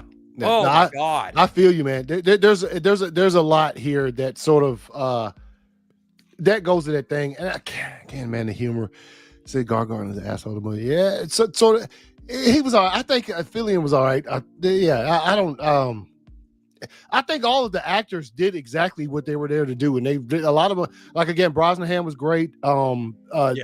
As far as you know, Cora Sweat was all right, man. I mean, you know, it's probably going to take a couple more before I, you know, what I mean, if I'm going to sort of be on board. But he did as best as he could with the material that he had there to work with, and I think that's when it comes to every single person in this movie. Yeah, that's you know what I mean. It's like, you know, they were giving this script, which like you just said, James Gunn wrote, and so you just sort of have to go with these things. Did you see Maxwell Lord in the movie? Yeah, I saw Maxwell Lord. Okay, no, because William didn't think William didn't. He missed him, and I said no. There's like a little news clip right at the end where it shows him, and that's where I saw him. Did you see Will Reeves cameo? No, who was it? Will Reeves, the son of Christopher Reeve. Oh, the news guy? Yeah. Okay. Yeah, I saw that. The thing I missed, apparently there's a street sign of Gotham City somewhere. Oh, I didn't see that either. Yeah, apparently when, I think it's either during the Pocket Dimension Fandangle, like there's a sign that says on its way to Gotham City or something, and like it's very blink and you'll miss it. And I was like, oh, well, I missed it. That's what when the rift went through Metropolis and it was going across the next river to the next city, I thought that was Gotham. I don't, you know what I mean? That's sort of how it was. How Zach put him and BBS like right across the river from each other. So I just got a message from Dawson. You want me to read it out loud? Because it kind of ties back to the thing that you were not happy with and the thing that I laughed about. Yeah. So our good friend Dawson, DJ Weidrich from Old Four Nerds, just sent me this message. I'm gonna read it out loud to you guys. Oh, he just saw the movie? Did he just see it? No. He's seeing stuff online. I don't think he's got any intention of watching the movie. But, okay. Dawson sent me. So you know what pisses me off? Just hearing about what they did with Jor-El in the new movie. People lost their damn minds when John Kent said maybe in Man of Steel, calling him a sociopath, saying Snyder committed character assassination, etc. Yep. Yet I haven't seen some of those same fans say a damn thing when James Gunn literally has Jor-El literally telling Superman to conquer Earth. If Snyder did that, they'd crucify him on the spot. On the spot. Dude, they crucified him for less. Yeah. You know what I'm saying? So yes, on the spot if that had happened. So and then Dawson also says, but no, Superman fans are totally fine with comic inaccuracy as long as it's wrapped up in overly saturated, smiling, saving a cat out of a tree cartoon. Yeah. Oh my God. Oh man. Yeah, the Jor-El, that again, the main drawbacks, and look, laugh. Man, I just laugh. Yeah. If it, you know what? I wish that part. I want to know how I would have felt watching that without already know, because I thought that's the only thing that really got spoiled for me before I saw it was that scene where somebody said, "Damn, they changed the reasoning behind Jor-El sending Kal-El to Earth," and I was like, "There's only one fucking reason," and they're like, "He wanted to plant his seeds, bruh." I didn't know. I don't remember. And like you said, you heard it might be in a couple storylines. Let me know where Jor-El sends Kal-El to Earth to clap cheeks, bro. Because I ain't seen it. You know what I'm saying? Okay, we've kind of bounced around, but I'm curious how you feel about the main man himself. How do you feel about David Cornsweet as Superman in this movie? He's all right, man. I need to see him again, obviously, in some other way. But I think, again, he did the best that he could with the material that he was given. You know what I'm saying? Yeah. And look, he's going to be chosen. He's going to be in the running for this role whenever they were casting for it. Anyway, he has the looks. He's tall. He's muscular. You know what I'm saying? He has the hair and everything. He has the look of a. Obviously, you want the look of Clark Kent more than I think you want the look of Superman. If I'm casting anyway, just because I think Clark is really important to sort of, in which you don't really get to see much of Clark in this movie at all anyway. So, wild. I thought it is very wild. Yeah, it's that again that I think that deals with how short the movie is, and I agree with every single person I've seen who said this movie needed 20 more minutes, just for character development reasons. What up, William? That's William, so rude. That's so rude. William's fucking with me, man. I was on there last night with her. Yeah. So we had a good time, man. Good conversation. We talked about a whole bunch of shit last night. Oh, Krypton, L on Earth, 2010 for that story. Oh, okay, good. You go. Always good to have William. He's a he would know. He owns a comic book store. A comic book historian, bro. That's exactly what he is. So no, I think that dropped it for me, and I hate to say that because I like funny shit. It's just I like it, where it. The perfect example is the swinging penis in the middle of a nice action sequence in the Suicide Squad between John Cena and Idris Elba going through that camp trying to one up each other, killing them people, and that scene was like it was nice. And then I was like, I didn't need to see that right in the middle of it. What are we doing here? You killing it? We didn't need that much humor there. So it's Give me 1 second. I got to take this call.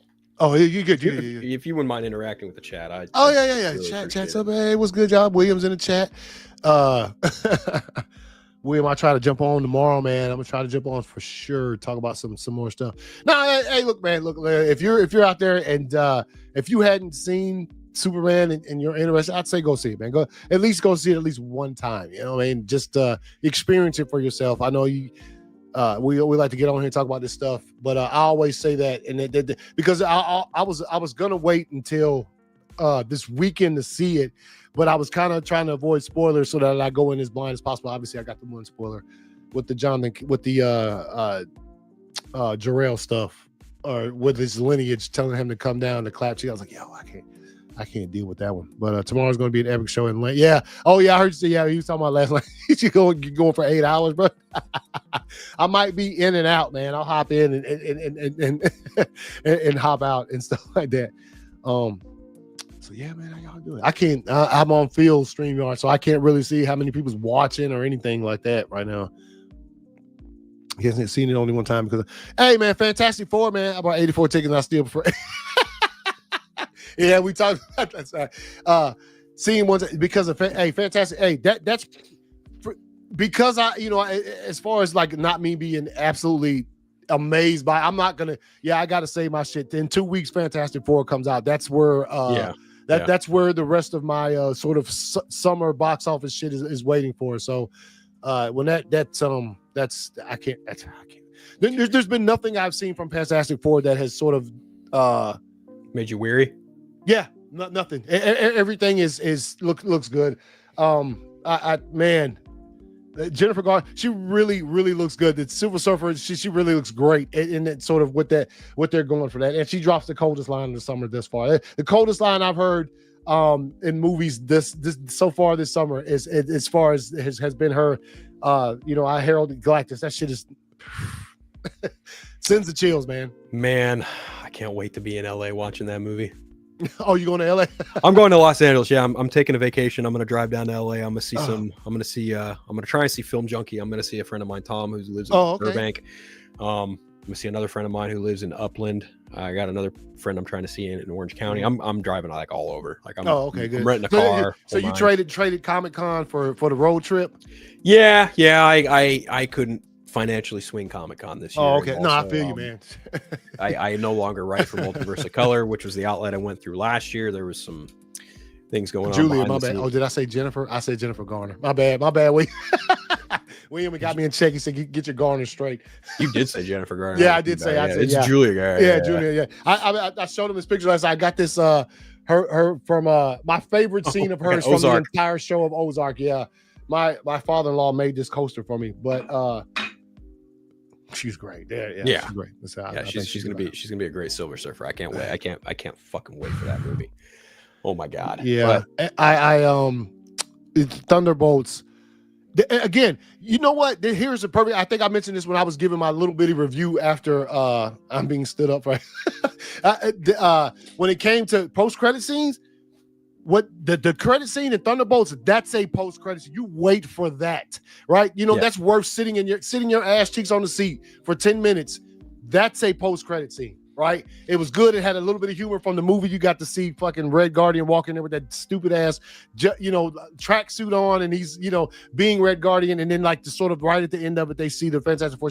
That's a post credit scene. And don't make me sit there and wait to look at two buildings that haven't aligned just right. So when Supergirl showed up at the end of the movie, I was like, oh, cool. She's a raging alcoholic. Yeah. Like, yeah. Was she? Wasn't she like that a little bit in the Girl Tomorrow? In Woman of Tomorrow, she's only drunk, if I remember correctly. She's only drunk in issue number 1 because she's celebrating her 21st birthday. Mm-hmm. If I remember correctly. Yeah. So when she pops in at the end of this movie, she fucking flies down, says, "Hey, bitch, where's my dog?" I'm like, are you fucking serious right now? Yeah. Like that's how. I gotta go get groceries. Keep going on. I'm sorry. I'm really sorry. I wasn't expecting to do this, but I'll be right back. No, you good. I think when it comes to this Supergirl stuff at the end, obviously Millie Alcock, great actress. She looks good in the stuff. But yeah, I don't know if I'm still excited for a Supergirl movie because I just am. But yeah, it's just been the post. That that probably would have been a better post credit scenes for sure if it was her. But her being but at the same time, I still feel like that's not worth the wait. That scene, if it would have been Supergirl doing some fire shit like that, that's a post credit scene. again, like my standard for credit scenes, the one at the end of Thunderbolts is nice. I mean, that thing it does exactly what you aim for. You give it, if people are going to sit down in a seat and wait through credits, through whatever. I mean, whether you're looking at your phone or whatever you're doing. In most cases, people have to use the bathroom really bad. I did that. William, that's for you. I had to pee too. When you're sort of, you're going to make people wait in their seats, give them something, man. That Mr. Terrific and Superman scene that happened in the credits could have been, could have been in the movie. Yeah, we didn't have to stay. She's drunk for all of issue number. Oh, okay. And one. It said, I'm so excited for Supergirl, which was already filmed. I had to see Jason Moore. Jason Moore. Yeah. No, I think Jason, he looks like Lobo anyway. I think he's gonna be fine. I think we're just gonna try to keep his word about not being a setup for future movies and just solo stories. But I agree. Yeah. Oh, okay. I see where he said that. I mean, anyway, overall, look again. Like if you hadn't seen it, I'd say go put your eyes on it at least one time before you try to pass judgment. But like I said, for me, 6 out of 10. The humor didn't hit for me at all, and them changing Kal-El's sort of lineage as far as why he's on Earth helping people, that kind of drove me nuts as well. But anyway, Fantastic Four is gonna be fire. Thunderbolts was dope. I want to see Thunderbolts again. I can't wait till that shit hits Disney Plus, which I don't know if they've announced a date yet for Thunderbolts hitting Disney Plus. I think it comes out on physical at the end of this month, though. And then I think, yeah, it's got a little window. I think I don't Phil hated Jurassic World and shit. I think that movie is probably going to continue to make some money too. So we're probably it's a 5 out of 5. Hey man, I feel you, man. There's some things there. It just depends on how you sort of process the stuff when you see it on screen, man. That's pretty much all it is. Especially when for someone like me, I've said this a couple times before. I by the time I had gotten to Man of Steel in 2013, I was ready for that movie, ready for something different when it came to Superman, and I got that. And so, what do we think? The Fantastic Four end credit scene, dude. Give me some. Well, I think there's some people that think Dr. Doom might show up in Fantastic Four, which I mean, hey man, if you want to give us some Tony Stark, some Downey Jr., Robert Downey Jr. in there, give it to us, man. Give it to us. I'd like to see him. I think all the trajectory of the consistent. Yeah, I don't. I'm with William on this. I don't think the movie has to be that drastically successful. They're setting up more stuff. So I think as a sort of preview for what they got in store, I mean, I'm sure they would love to hit $500, $600, $700 million, but who knows, man? Who knows? Wait, Fantastic Four in credit scene. Yeah, Fantastic Four. Hey man, if Fantastic Four in credit scene, yeah, man, Robert Downey Jr., man, like I just said, man, let us get a glimpse or something like that. Or maybe that ship at the end of Thunderbolts crash landing on Earth in the old 626 or whatever, man. I think I was trying to get let's see, Supergirl scene could have just been I keep on people on the order because it will connect to the average today, but I think yeah, man. Hey, there you go. Wamba.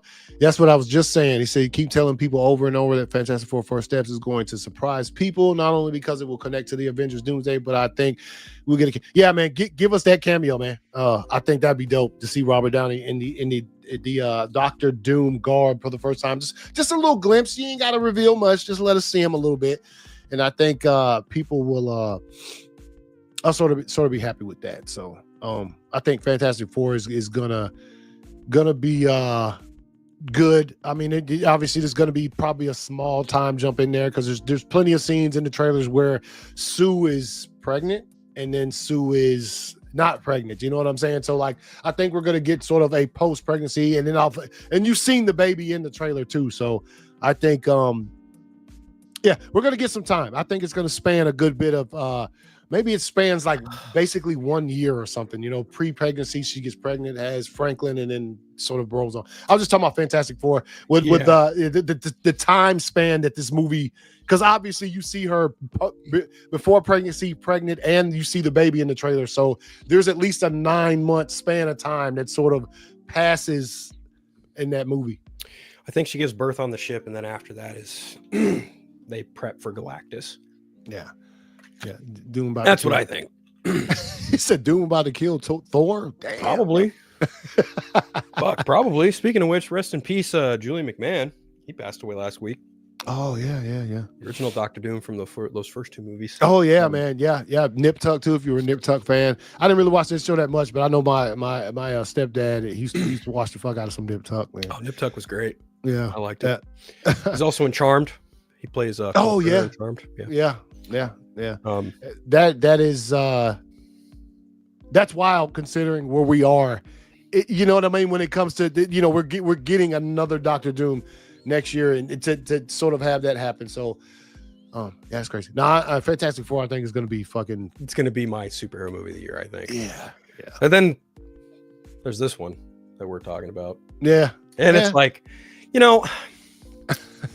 I really wanted to like it. I did. I liked the first 2 trailers, and then when the ticket trailer hit is when I was like, oh, like there are things in here that I'm reminded of, like, I don't like in Gunn's wheelhouse or Toolbox as a director. And then all the clips started happening, and I was like, I don't know, guys, I'm not sure how I'm gonna walk out of this. And then even like some of the other things I was seeing, like some people, some friends were like, dude, I think you're gonna fucking hate this movie. And I was like, I don't know. Like I'm 50-50 on the guy creatively. And then I walked out of the movie and I was like, God damn it, everyone was right. I did not like that movie like at all. Like, I will say, like, when Ultraman's mask gets yanked off and you see who it is, I was like, I've been saying that for like a fucking year. Yeah. It wouldn't shock me at all if David Cornsweat's face was underneath that fucking mask. I think it's to be expected. Obviously, we know. Ultraman normally comes from another. He's not a clone. You know what I'm saying? That was the difference. But I didn't expect that. I think, dude, I think the only thing that would have surprised me when that mask came off was if it was like somebody else. You know what I'm saying? That's the only thing. But I kind of expected that, considering, Ultraman in general. But those fight scenes are pretty good, man. Like, there was some things, man. But again, the humor and sort of, I do think though that this probably we'll see where the box office ends up. What do you know what it got Friday? What was Friday's like? So Pam McClintock said it's looking at 55 million for Friday. Okay. It had a 22 million opening for Thursday night. Mm-hmm. And the guesstimate for it is somewhere between 100 and 120 million domestically opening weekend. Okay. So I'm sure it'll be fine. Yeah, that's it. Again, starting a universe. I'm pretty sure they'll probably, unless that thing came out there and didn't even make like 100 million period, then I think yeah. So look, man, going forward, Gunn, take the fucking criticism. Listen to the people, man. Listen to the people talk about what they liked, and just like some of this stuff, man. You didn't have to put in this movie. You know what I mean, to make a good Superman movie. So, listen to the people, man. Just listen to the people. As far as that is concerned, what do we got next? The very next thing, it's Peacemaker season 2. Yep. Oh man. Yep. Every film will have a different time. Yeah, and you know what? Like, I think this movie just really solidified for me that if James Gunn is writing it and it's live action, there's a pretty solid chance I probably won't dig it. Yeah, you probably won't be. Probably won't be my speed, definitely. Yeah. Like, I feel you, man. I'm really looking forward to Lanterns because that's Damon Lindelof and Craig Mundy and fucking Tom King. That team, that'll be cool. Yeah. Supergirl is not written by him, but I guess he had influence over the script. And I'm like, well, after her inclusion in this movie, I believe that. Mm-hmm. Yeah. So I don't know. Like, again, if he writes it and it's live action, I don't. Yeah. I don't. Again, man, yeah, because as far as his stuff goes, the only thing that I've liked, was the first Guardians, and that was pretty much it. So I mean, I obviously a lot of us weren't on board when he got the job to do this, because of the certain risk of things that we might see here or there. But yeah, again, for me, 6 out of 10. There are some things that I liked. That sort of some of the fights, some of the VFX were going to look wonky. We knew that from the trailers. Like, in some of the stuff, you're like, you couldn't fix that shit. Because there were a couple of times, and maybe Nathan Fillion just doesn't know how to land. But like the couple of times in the movie where he landed and is supposed to go to sort of like this transition, it looked weird. Like, I don't know if it's just like he would come down to the ground and it would just look weird. It didn't. Everybody else who came down and landed looked better than he. Maybe he just doesn't know how to do it. But that kind of looked weird to me too as well. It kind of took me out a little bit. I think the biggest detriment for me, as far as like a visual cinematography standpoint, was like this overuse of the fisheye lens, because it really distorts a lot of things. Like, there's that point.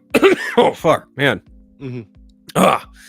There's a point in the trailers that showed Superman kicking fucking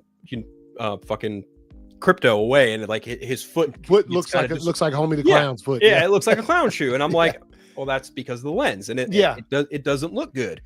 And you got other people online who are just like defending the shit out of it. Well, that's the fucking lens choice. That's why it doesn't look like. And it's like, okay, well, why do you want Superman's foot to look like a clown in the movie? First of all, that's not cool. It's not cool just because it's a fisheye lens. Like, it doesn't look. No, and like it didn't look good in the Flash. It didn't look good when Black. Like, I really don't like the face forward fucking like this. Yeah, because it looks it looks stupid. It's a dumb shot. It's a dumb way to convey people fucking flying, and I don't like it. Yeah, and yet you've got other people fucking defending that shit. Yeah, and it's I'm not that big a fan of it. Like, you like it, fucking good for you. Yeah, I don't know. Did they fix fix the foot in the movie? I don't remember seeing it in the movie. You saw it in the movie? Yeah, I must have missed it, man. Because when it happened, I deliberately looked down at his foot to see if it would do it. Oh, man. And I was like, there it is. There it is. But the shot that absolutely fucking kills me is when he's flying and he looks like Mr. Fantastic. Yeah. And I'm just like, dude. I said it myself, because mine's almost look kind of wonky when I do it in the camera. See, that's how it looks. It looks weird, but his shit looks longer and like really slimmer, and it just that part was in that last trailer. Was it the last trailer they put out before when the tickets went on sale? Yeah. I think that kind of stuff, man. When you watching a movie and there are those kind of things, and it looks weird, dude. It it does, right? Fix that shit before you put the movie out there. I'm not even saying like fix it. Like, you should have just done something different. Like, use a different camera lens. Just do something fucking different. Yeah. I mean, the shots of him flying away from the fortress in the beginning of the movie didn't look half bad. You can tell that there was some inspiration there from Top Gun Maverick, and it looks cool. They used some drone shots, and it looks halfway decent. Mm-hmm. And then there's shots where it's like that, or it's the fucking full face shot, and I'm just like, bro, like, no. Anytime you're gonna do that shot anyway, the fisheye with the face forward with the arm, it's gonna it looks the weirdest looking. It looks weird because we're not used to see. Nah, we've seen it a bunch, man. That Black Adam did it, man. That same did it. Yeah. It's just a sort of a weird looking shot, man. Yeah, I just between that the some of the off-putting visuals, just that didn't really work for me. The suit, I was kind of hoping maybe we'll get a new suit at the end or something, but nah, he can't. I'm kind of just past the point of the suit. Like, I've got my gripes. Like, I mean, I'm never going to be Team Trunks. Yeah, never. No. And and for the most part, though, I thought in the movie it looked good. There was one scene, dude, especially when he was in cuffs. The suit looked fucking weird, man. Yeah. Like, remember when he had his hands behind his back? I was like, it doesn't sort of it just looked weird on him as far as that was going. But yeah, suit, shield, all of that stuff. Could have done without. But I mean, if I had any final thoughts on this movie, it really just boils down to like, wasn't a fan of the writing, wasn't a fan of a lot of the execution. And like when it comes to David Corenswet as Superman, like I agree with you in that he was good with what he was handed, but what he was handed is just a version of Superman that I'm not particularly fond of. Mhm. You know, here's one thing that I keep hearing is like, oh, Superman's corny. And I'm like, guys, we need to quit it with the blanket statements, okay? Yeah. Because Superman has not always been a corny character. There are ways to make him, yeah, he can say corny shit from time to time, but he doesn't have to be overtly golly corny. gee, yeah, he doesn't have to. Yeah, No, did he said golly in this movie, didn't he? Did he say it at the he beginning? said good gosh. Yeah. And what the hey, dude? Those two in particular statements, they sort of, that's trying too hard for the Superman language that we're talking about here. That you don't have to. Christopher Reeve did a fine enough job in 1978. Yeah, you know, like that is a movie that is stood the test of time. The effects may show, sure. It's dated, sure. Yeah. But still, like he captures, you know, that wholesome, humble Superman who can say some corny shit and get away with it. In 2025, I don't know that I need that. Yeah, I really don't. We don't know. Again, like we've grown up with it's the characters. Yeah, growing up. You know, what's it? Oh, she asking, how did you feel about Mom? They were all right, man. They were fine. I seen them done to points where I really liked them before, and then they were fine. I did think though, I was like, man, you know, it kind of made them some kind of country bumpkins, man.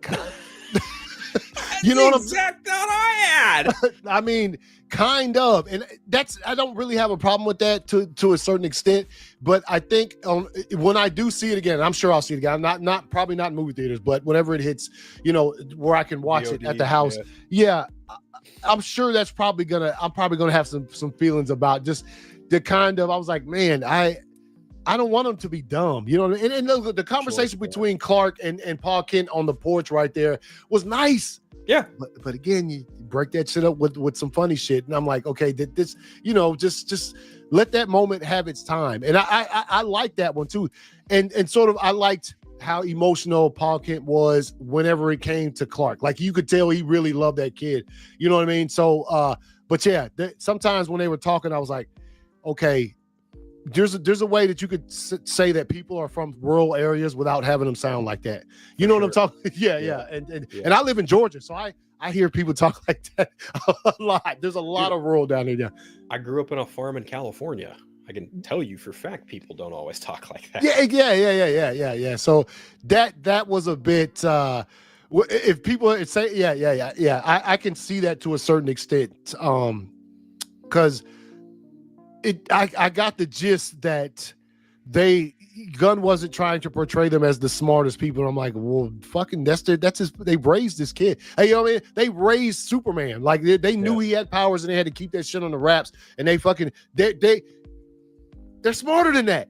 You know what I'm talking about? And so I thought he kind of dumbed them down to a certain extent that I was like, you don't have to do that. Mom and Pa Kent can be some fucking geniuses. Because if you ask me, when I was this right now, if a fucking kid crash landed in my backyard and I had to raise this kid in secret, I don't know how good a job I would do it. So for them to be able to get him to the point where he's fucking a man who can manage his own life and save folks, then they did a good job. They need to be smarter than that, man. You say, oh, I don't get where y'all get. They were dumb. They barely had screen time. I ain't saying that. I'm saying James Gunn portrayed them as not being as smart as they could have been. I just think the way he had them talk and stuff like that. I don't know. No, I get exactly what you're saying. And like, I think that the Kents, they come off very country bumpkin, very, I wouldn't say uneducated, but just very of a certain class. You know, my buddy Phil said like hillbillies in a certain respect, you know, and it's like, I don't know that was necessary. I don't know that it was like the right call, but then again, this is coming from a guy, James Gunn, not me, but like he was raised in Missouri, you know, and I'd have to wonder if people in Missouri do talk like that. I mean, Maybe. my buddy Craig, he lives in Missouri, so I'd probably ask him. I mean, yeah, I wasn't really a fan of them being portrayed as Hicks. That was really like, because I'm around it all the time. Like I live in a fucking cow town. I've seen Hicks and I've grown up with Hicks. It's very like they're of a certain class of people.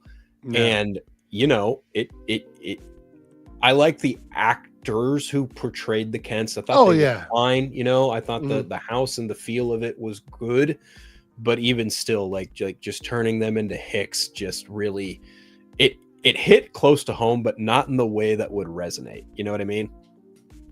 Yeah. So, yeah, I mean, for me, this movie's just very toyetic and campy and over the top, and I wasn't a fan of Lex Luthor like at all as a villain.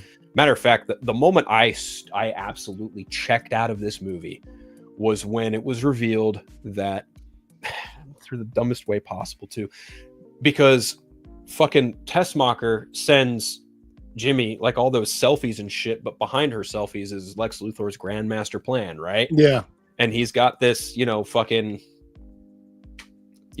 plan with Barovia to, you know, give them arms and whatnot, but he's arming Barovia to invade Jonapar so they can conquer Junipar so he can turn it into Luthoria. And I was like, we're really doing the whole fucking real estate bullshit again?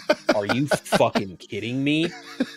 Are we fucking serious right now? And then to have it twist and be like, nope, I did all that just so I could kill you, Superman. I was like, this is like some of the fucking in your face, spoon-fed bullshit you could ever write for a fucking Superman movie.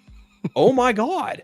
Like, not only are we just gonna, you know, take notes from 78 and a couple notes from Quest for Peace, because let's be honest, how Ultraman came to be, I took a strand of your hair and made a clone. Yeah. There's a character that's called Nuclear Man in Superman 4 Quest for Peace, who was made by, wait for it, getting a strand of Superman's hair.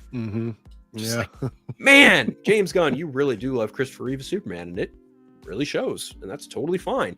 It's those two movies mixed with some Super Friends, and the end result is a movie tonally identical to Batman and Robin. Like, I shit you not. Yeah. I watch this movie and I get the most Batman and Robin vibes from it. Think about it. It's toyetic. You have Superman and the Justice Gang going to take out a giant fucking kaiju. They played a toy commercial for that very scene. Yeah. Well, guess what? In 1997, when Batman, Batgirl, and Robin went to go fight Mr. Freeze, guess what? There's a whole fucking toy set of them with the Bat Hammer, the fucking scathing Robin's on, and the bike that Batgirl's on, and Mr. Freeze's fucking telescope and the machine car tank thing he drives. I'm like, wow, this really is like Batman and Robin. That's fucking hilarious. The difference is we're not in 1997, we're in 2025, and that's the kind of shit people want nowadays. Yeah. I mean, hold on, what are you talking about? In that moment between Clark and John, yeah, Bruce and Alfred and Batman and Robin. Yeah. Yeah. And Lex Luthor is hamming it the fuck up, just like Arnold did as Mr. Freeze. Yeah. Yeah. And we've got a big, dumb fucking villain who can't fucking talk or say anything like Bane, and one female villain who looks good and understands the assignment like Uma Thurman did. Oh my God, it really is fucking Batman. Holy shit. Oh my God. Oh, fuck. Yeah, I think this movie is like Batman and Robin. Feels it. So I give it a 1 star on Letterboxd. I'll give it a bit more than that, man. There's like I said, man, a couple things, you know, that the performances, especially Brosnahan, she was great. as and man, that scene seemed better in the trailers, where the sort of interview between Clark and Lois that she has in her apartment, where she's interviewing him as Superman. I don't know what the hell they clipped some shit out of it and reworked some scenes. It looked better in the trailer, where he leans forward and he goes, Miss Lane. You know what I'm talking about? Where she's that interview in there, but they changed it. There's some camera angles that are different between the trailer and the actual movie. But your opinion is not the majority. Man. I never said my opinion was the majority. I understand many people enjoyed this film. Oh yeah, man. I hope they do, man. Look, this thing fails badly. Man, I don't know that WB risks live action Superman for like a decade, bro. Like they might not do it because they might think, well, shit, we've tried it from all of these angles and nobody, you know what I mean? Which you can't say that about the last one that came, because that shit made some money at the box office. But I'm just saying, if it fails badly, man, you know what I mean? Like it's when people like us and we get in here, we talk about what we disliked about the movie. We don't want that shit to fail, bro. Like the shit needs to make. We want more sort of movies in this. I'm not gonna say in this same vein, but man, Superman doesn't do good, and I don't know the next time my favorite superhero gets a live action film. And you know what? This isn't like anything personal towards Sue Blanton in the chat, but like that right there is exactly why I don't want to talk about this movie on Threads. I have absolutely zero. I've learned my lesson from Twitter. Okay, when I spent years defending Man of Steel and BVS and all the shit that I do like, and I was met with all manner of vitriol, all manner of you're an idiot, all manner of what the fuck ever, like your criticisms are dumb, this, that, and the other thing. When I walked out of this movie, I made the conscious decision to be like, I am not gonna engage with anybody online about this movie because A, I don't want to rain on anyone's parade. B, I don't want to needlessly compare this to a Superman movie that I do like. I don't want to, if I see someone on Threads just like bashing Man of Steel in favor of this, or vice versa, if someone is bashing this movie in favor or bashing this movie to put Man of Steel on the one up, like, I'm just gonna fucking block you. I don't want to see that shit in my timeline. Yeah, because I just don't have the energy for it anymore. I don't have the energy. I don't have the time. I don't want to deal with it. I have no desire to. I have no desire to yuck anyone's yum. I didn't like the movie. I made one statement about it. I posted my review. I only want to talk about this movie with friends like you and the guys at DC Unlimited, like I did yesterday, because it was a very civil conversation about everything and anything pertaining to the movie. My buddy Phil and I did not like it. My buddy Chris and Anthony, they loved it. And guess what? We walked out of that conversation. There was no screaming. There was no like, fuck you. There was none of that. It was just a very like, hey, here's what we liked. Here's what we didn't like. Go online. It's fucking pointless. You're not pointless, bro. I don't normally post. I don't even really post opinions unless it's sports, because because sports is literally back. It's statistics, in fact. I really don't post much online about anything I like anymore, just because I don't want to argue with somebody about whatever the case may be. It just is. You get on there and you say shit like, I like this, or I like that, or I didn't like this, and somebody's gonna come at you and be like, come on, bro. I'm entitled to my own opinion just as much as you are. But no, I hope people enjoy it, man. I hope people are out there seeing it and enjoying it, man. Again, like I said, there's things I like, things I didn't. But so I guess it's just because I like those Superman movies too. Sure, state the consensus. Wait, hold up, man. I didn't see Paul Kent. He had a wig, man. He said the wig in the flashback scenes on Paul Kent, maybe. I don't remember that. Damn, I remember the flashback scenes. I don't remember if his wig looked weird. Well, the thing is like they used some of the flashback scenes, and they used one in a trailer. They used one. Okay. But the thing is like when it's used in the context of the movie, it's at the very end of the movie where he's like listening to. Oh, yeah. Okay. It's in his Fortress of Solitude and all that shit. So yeah, I get it. It's fine. Yeah, I think somebody else put something in here about that earlier. I think the video with for comfort, says that he likes to watch his parents, and you at this point in time, that scene has already pretty much happened earlier, but it was Jarrell and his And Kal-El's mom, but then when you get to the end, they obviously replaced that with scenes of mom and Pa Kent, which was fire. But they said they didn't need to make Jarrell and Laura bad people just to achieve that end scene. Yes, they did not. They did not. Yeah, no, they did not need to turn fucking Jarrell into a damn. Oh man, I can't go to Earth and conquer the people. They're stupid. I'm like not even mad at it. You know, I'm just not shocked that he would do that in this movie to have that end result. Like, I get it. I 1000% understand the construction behind it. But again, I'm not going to be shocked when people who spent years hemming and hawing about, like Dawson mentioned, like people hemming and hawing about fucking Jonathan Kent, like making Clark question, like, should you have risked your powers to save a bus full of kids? It's a tough question. It's not an easy question. It's not meant to be a yes or no answer. Yeah. And that's the point of the scene. And a lot of people are like, well, why the fuck would Jonathan Kent do? And it's like, no, you're already missing the point. Yeah. You're already missing the point. And when it comes to something like this, I'm like, okay, well, you went out of your way to change something that's been predominantly done more ways than not, a singular way. Yeah. And it's like, I get it. You wanted to achieve this end piece of having Clark be the alien, but also embrace the humanity. And it's like, well, the thing is, he's been embracing his humanity the entire time. Yeah. So, like, I just, like, I think about that change, and I'm just brought back to my theater experience, and I audibly laugh because I know for a fact that Superman fans and James Gunn fans are going to give him the biggest fucking pass for it because it's him. Yeah. Had it been any other director, there would be pitchforks, fire, you name it. Yeah.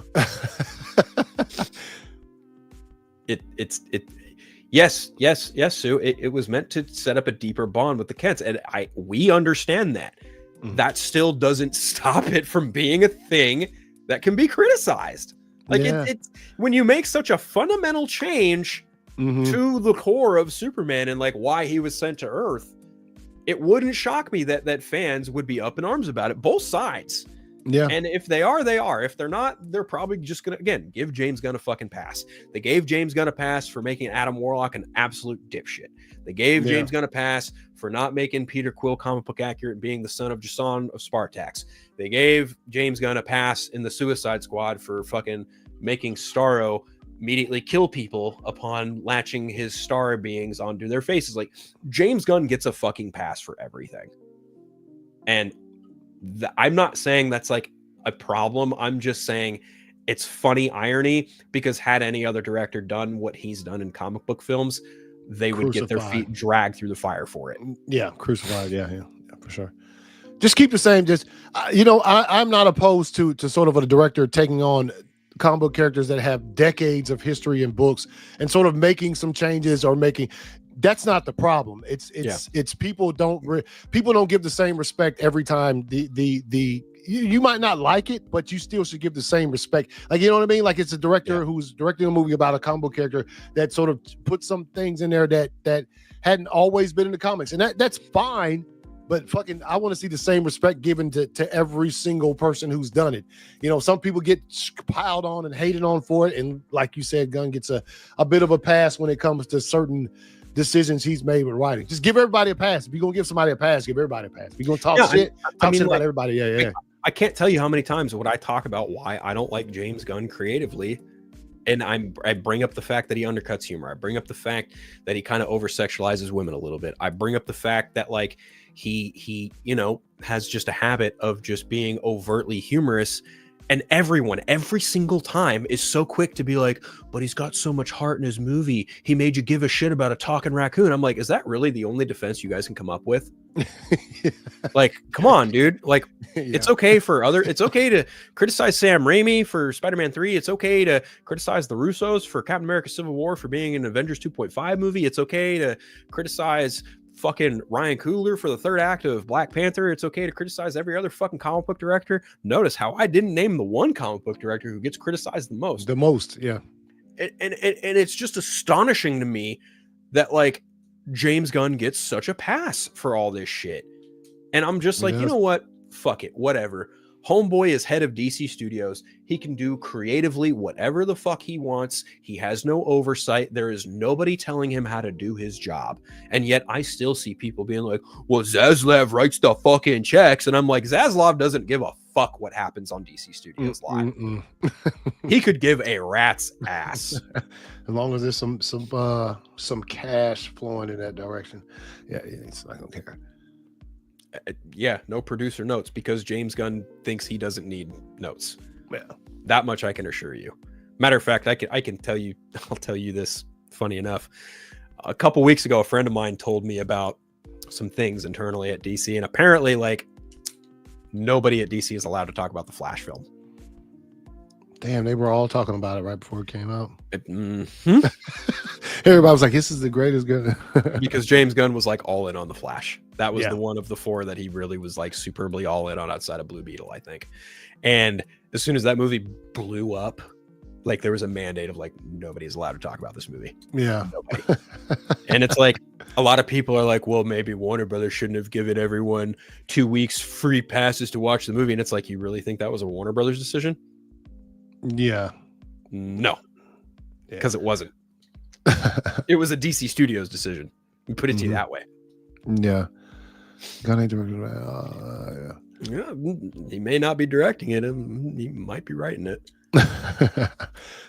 Apparently working with the writer on Brave and the Bold. And I'm like, yeah, well, who is the writer? That's what I want to know. Yeah.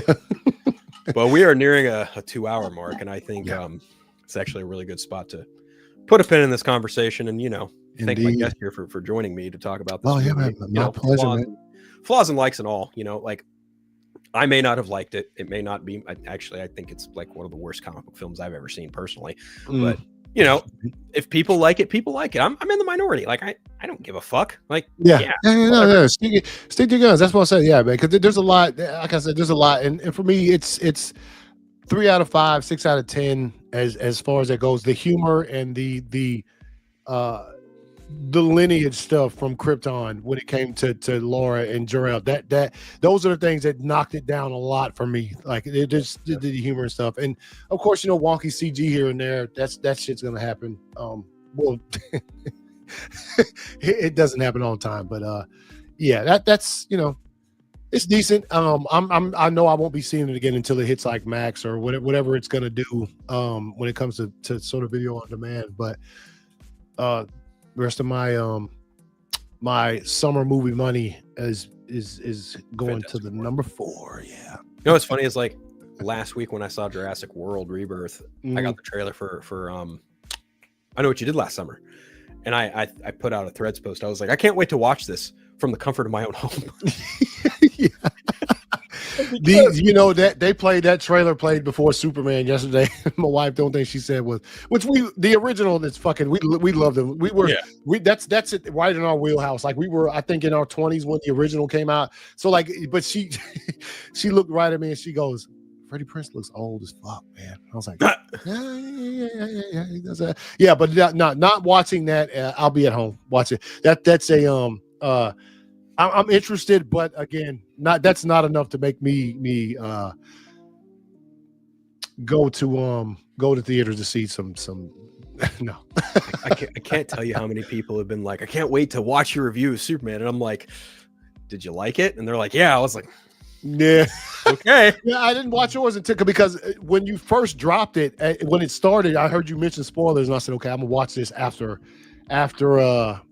I watch it, because I knew you were going to go into some details on it or whatever. But I deliberately went out of my way to make it a spoiler review, but I also went out of my way to make sure I didn't spoil anything in the thumbnail too. Like I wasn't going to do that. Yeah, we've had old co-hosts do some dumb shit like that, but we don't fucking do that here. No, we don't. Actually, I've got a clip for that. Funny enough, I have the perfect clip for that.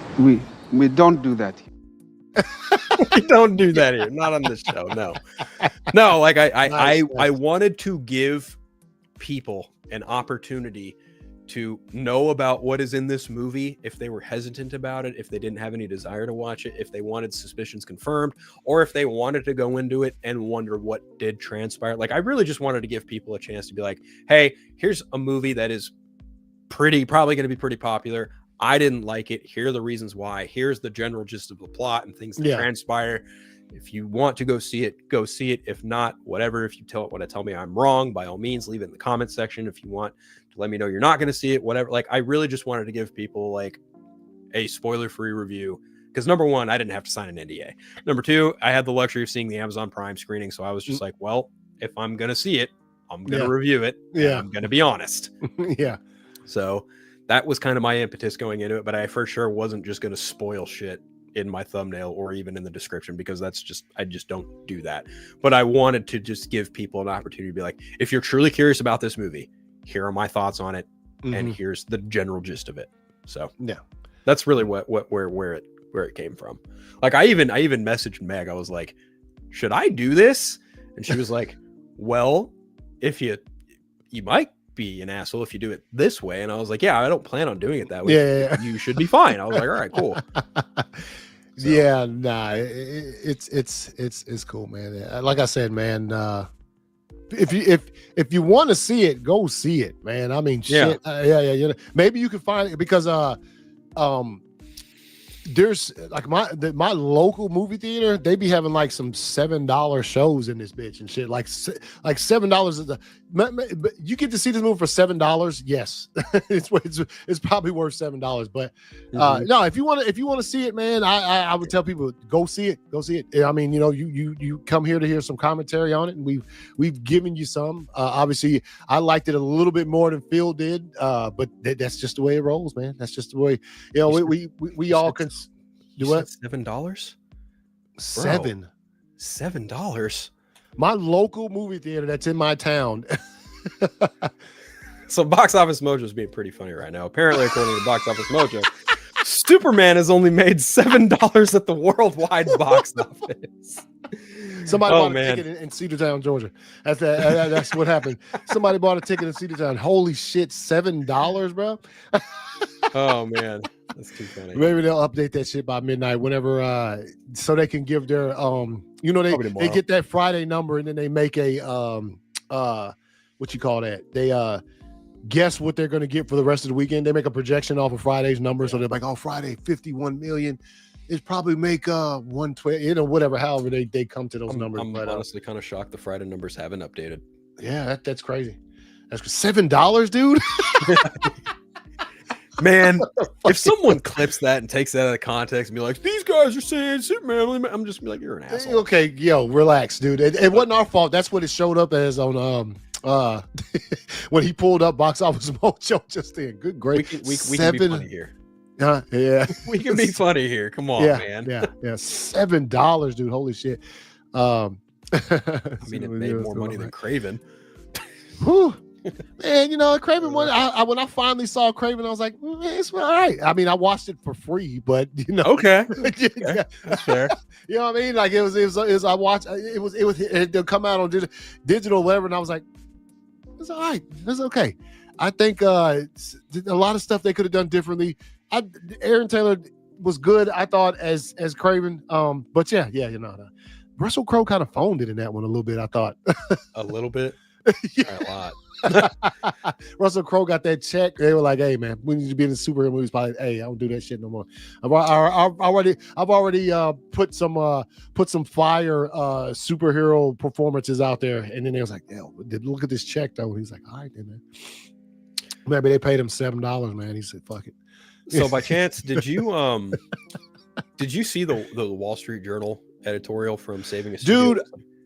So when I jumped on William's stream last night, they were talking about it, and I didn't even know that existed. So they told me pretty much what it said. Yeah. It said Zaslav was in a meeting, said, "Nah, we ain't doing that shit because that's woke." Yeah, for Ta-Nehisi Coates' Superman movie. Yeah.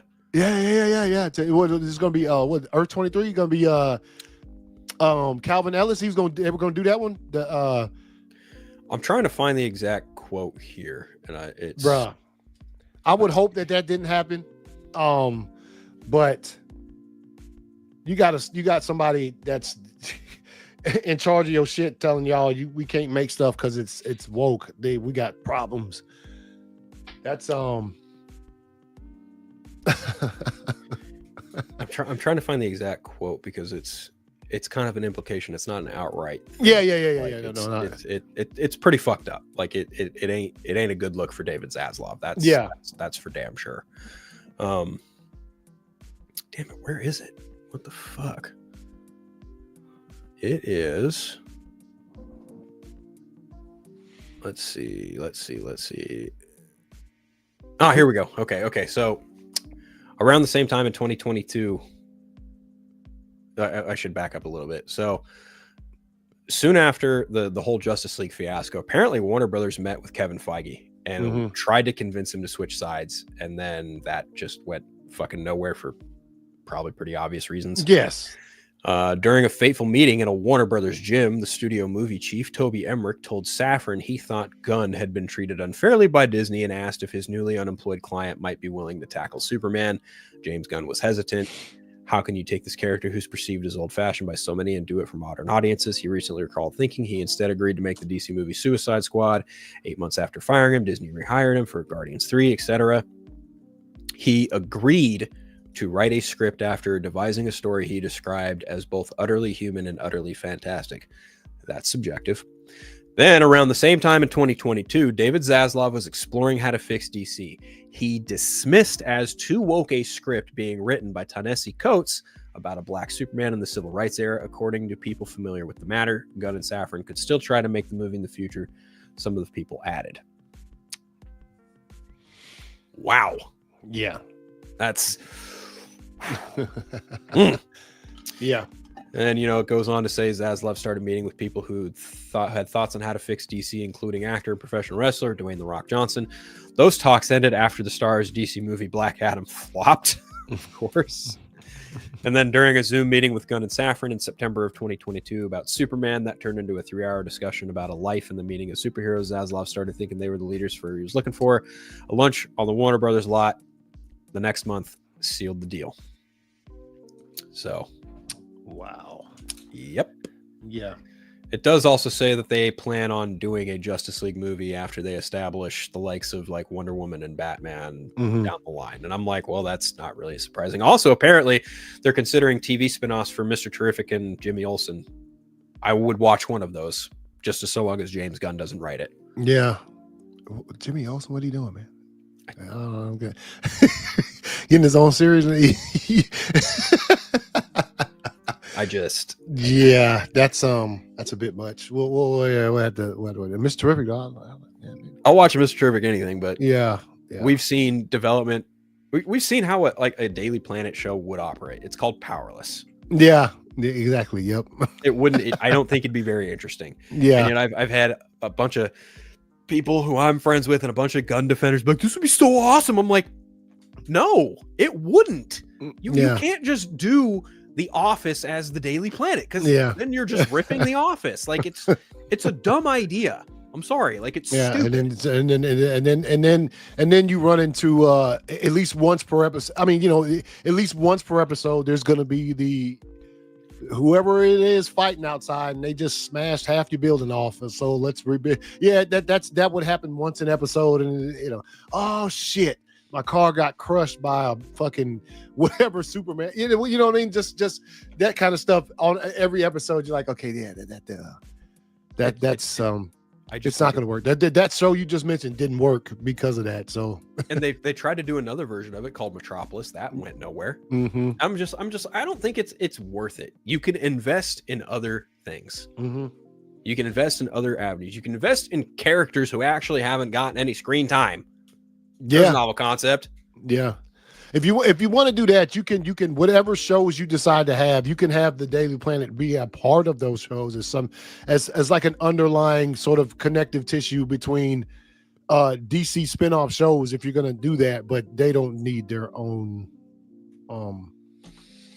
I don't feel like they need their own show. I don't think Jimmy Olsen needs his own show. Like what's it going to be? Jimmy Gone Wild chasing more women yeah, and Taskmaster finds out like come on, dude. What are we doing? Like, I don't know, but that's it. That's it. Mr. Traffic. I'll watch a Mr. Terrific anything, but I won't. I have no desire to watch a Jimmy Olsen anything. I'm good. Yeah, but my man, Thank you so much. Where can people find you? On social media, you just search for @2279ACS, add an underscore for that if you are still on Twitter or X or whatever you want to call it. And that's pretty much it. You go to YouTube, search my YouTube channel. It's just look for the ACS Universe. You'll find it on there. And yeah, that's about it, man. I try to go live at least once a week. It used to be more often than that, but my schedule is so busy. Oh, sure, yeah. Yeah. So it's sort of hard, but yeah, that's where you can find me at though. And as for me, you all know where to find me. Vero Threads, Instagram, Blue Sky, here every Friday for Friday Phil. We'll be back next week talking about how Superman's faring at the box office, getting ready for Fantastic Four. And then remember, the week after that, I will not be here because I will be in Los Angeles. Yeah, you guys can catch me on the Council Creators every Wednesday. You can catch me on Party Nation every Tuesday. I might be on the Council Creators Superman stream tomorrow. I don't know. Only because I just... Like I said, I if I want to talk about this movie, I'll talk about it, but I really just don't feel compelled to talk about it because I don't want to make anyone feel bad and I don't want to like yuck anyone's yum. Yeah. I feel, and also, and I also go with William's sentiment of pretty much after this weekend, I'm done talking about Superman. Like you know what I mean? Like it's time to move on. So because you know it can become. I think it gets kind of mundane after a while if you just constantly. So I feel you. Like it's you know we've seen it. We've given our thoughts on it. Let's move on. We got a rather large movie coming in a couple weeks that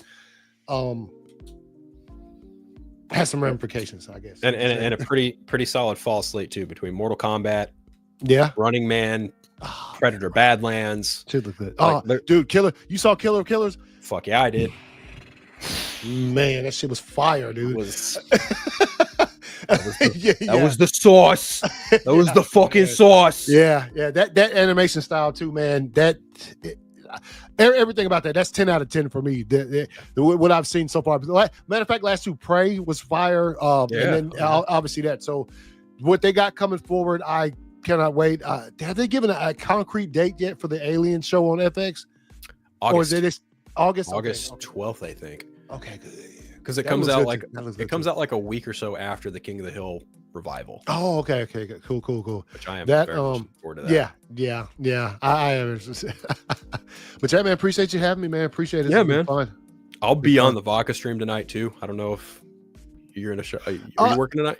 No, I'm not. I don't know if I'll be able to because you know, Dave, he doesn't send me invites because I told him, I said, look, man, if I can come on, I'll tell you that, you know what I mean? Just so he doesn't, just so he wouldn't just invite me because a lot of times I can't make it just for whatever reason. Yeah, because your new schedule is pretty messed up. Yeah. I get you for sure. Well, it's also I work third shift, so like I have a certain schedule during the week, but on the weekends I can't keep the same schedule because I won't be able to see anybody if I slept all day like I do throughout the week. So I had to change it up a little bit. But yeah, man, that's understandable.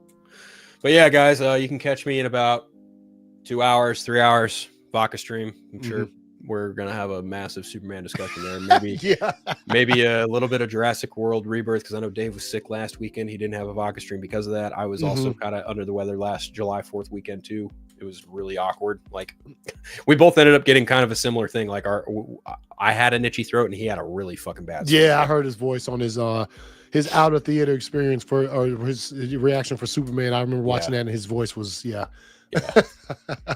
bit wonky.